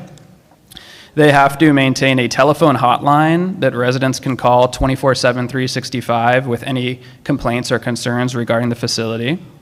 They have to maintain on-site project monitoring. They were initially proposing remote monitoring, so now there would be a requirement for someone to be on-site, personally monitoring the facility to prevent against any incidents occurring before, for early detection and prevention, with someone on-site 24/7 monitoring the facility.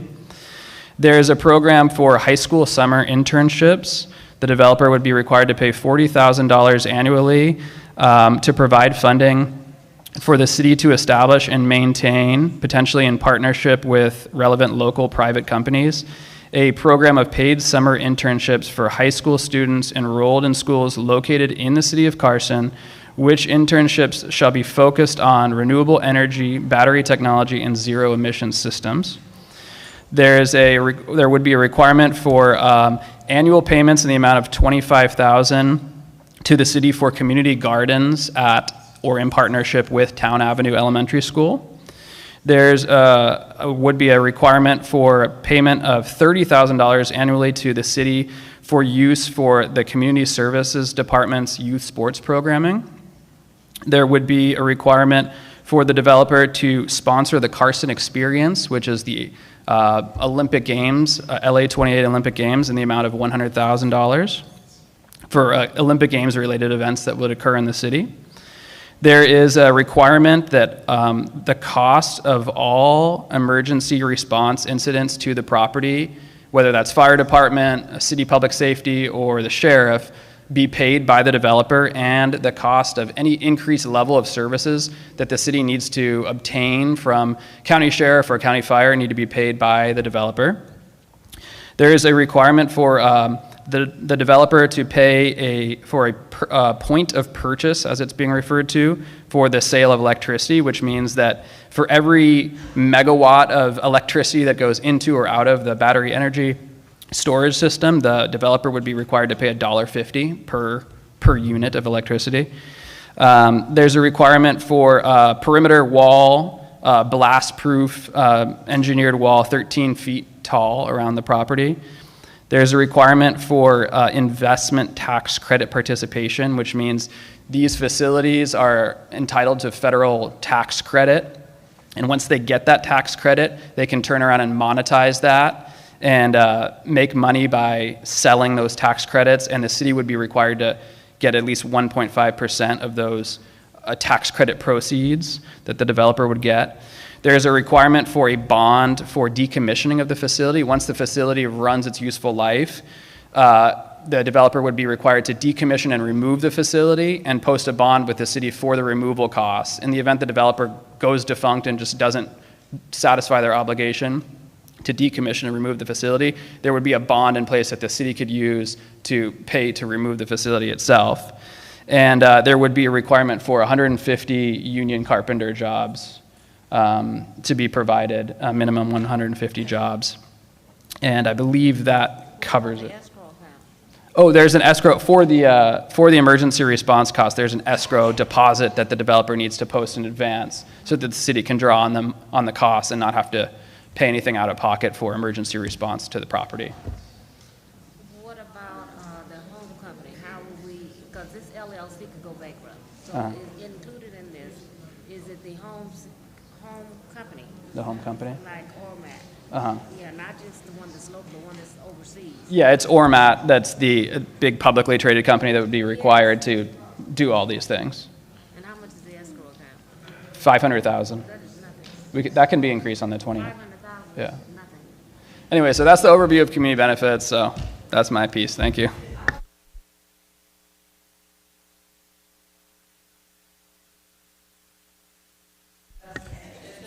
Yeah, if it's possible that if denied by the city, they would go to the state and try to get approval through the California Energy Commission. They agreed publicly during the last meeting to a vague rendition of those terms.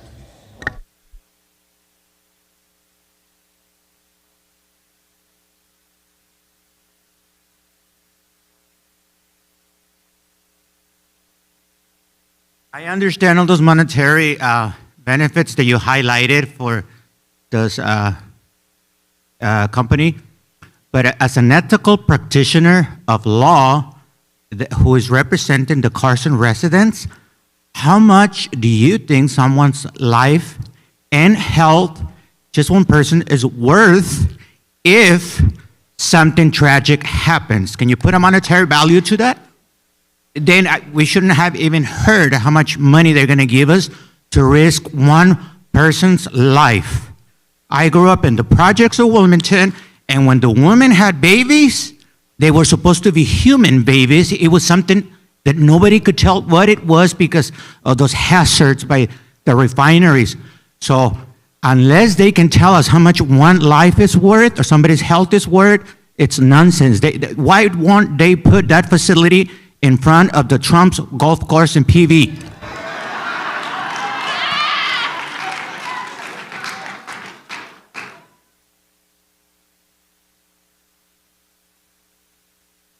Good evening, everyone. We found out about the Project Home Key about 1.5 years ago, and my question is, I understand that we're going for litigation now, but why wasn't that done 1.5 years ago?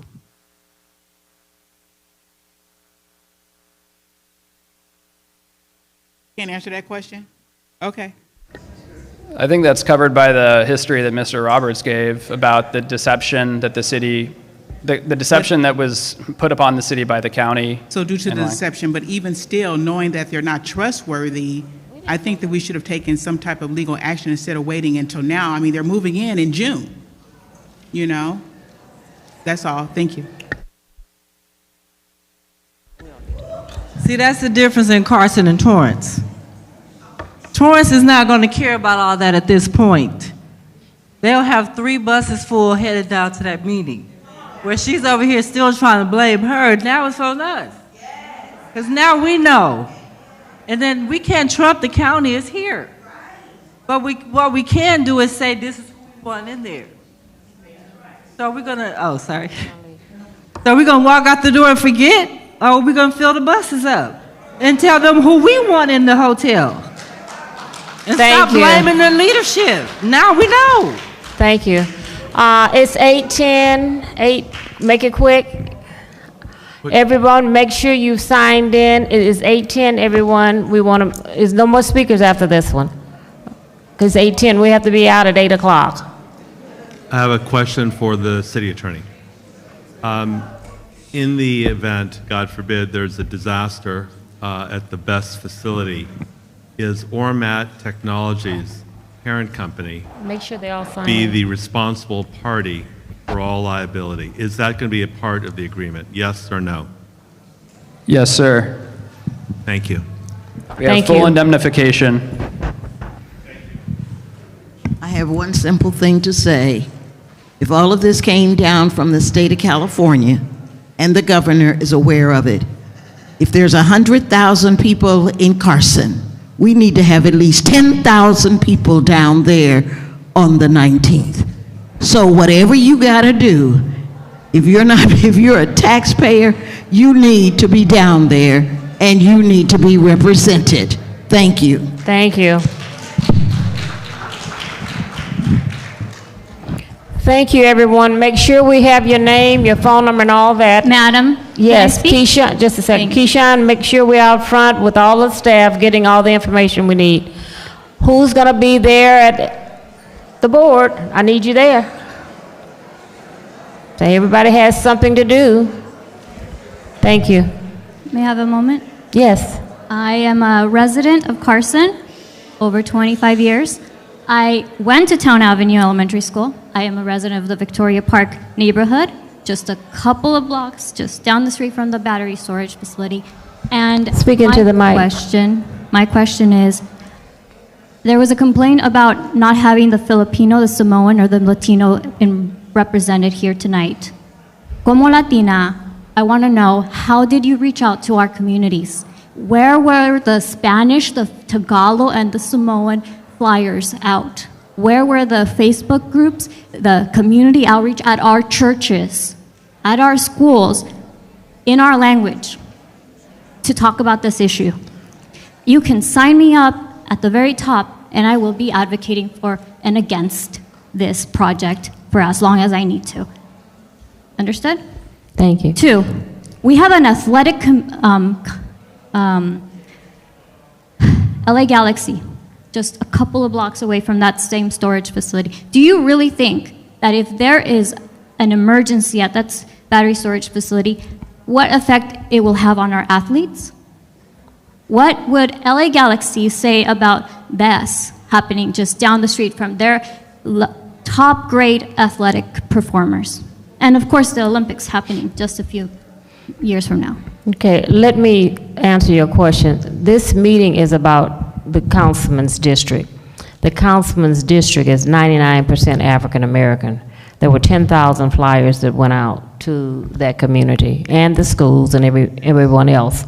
So we didn't send it citywide because we sent it to the residents that are affected in the area. 10,000 went out, flyers, mailers, tweets, Facebook, and the entire, okay?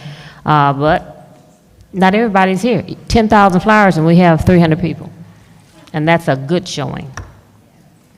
So I would encourage you to get with my field rep so that you can be on our outreach team.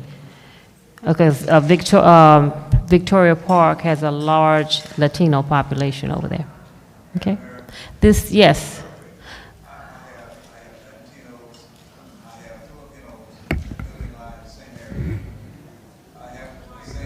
Okay. Thank you. So, thank you everyone for coming out tonight. I hope to see you at the Board of Supervisors, and I definitely want to see you. If you can't make the supervisors, you need to be there at our council meeting. You need to be at our council meeting. Otherwise, this meeting is for nothing. Oh, yes.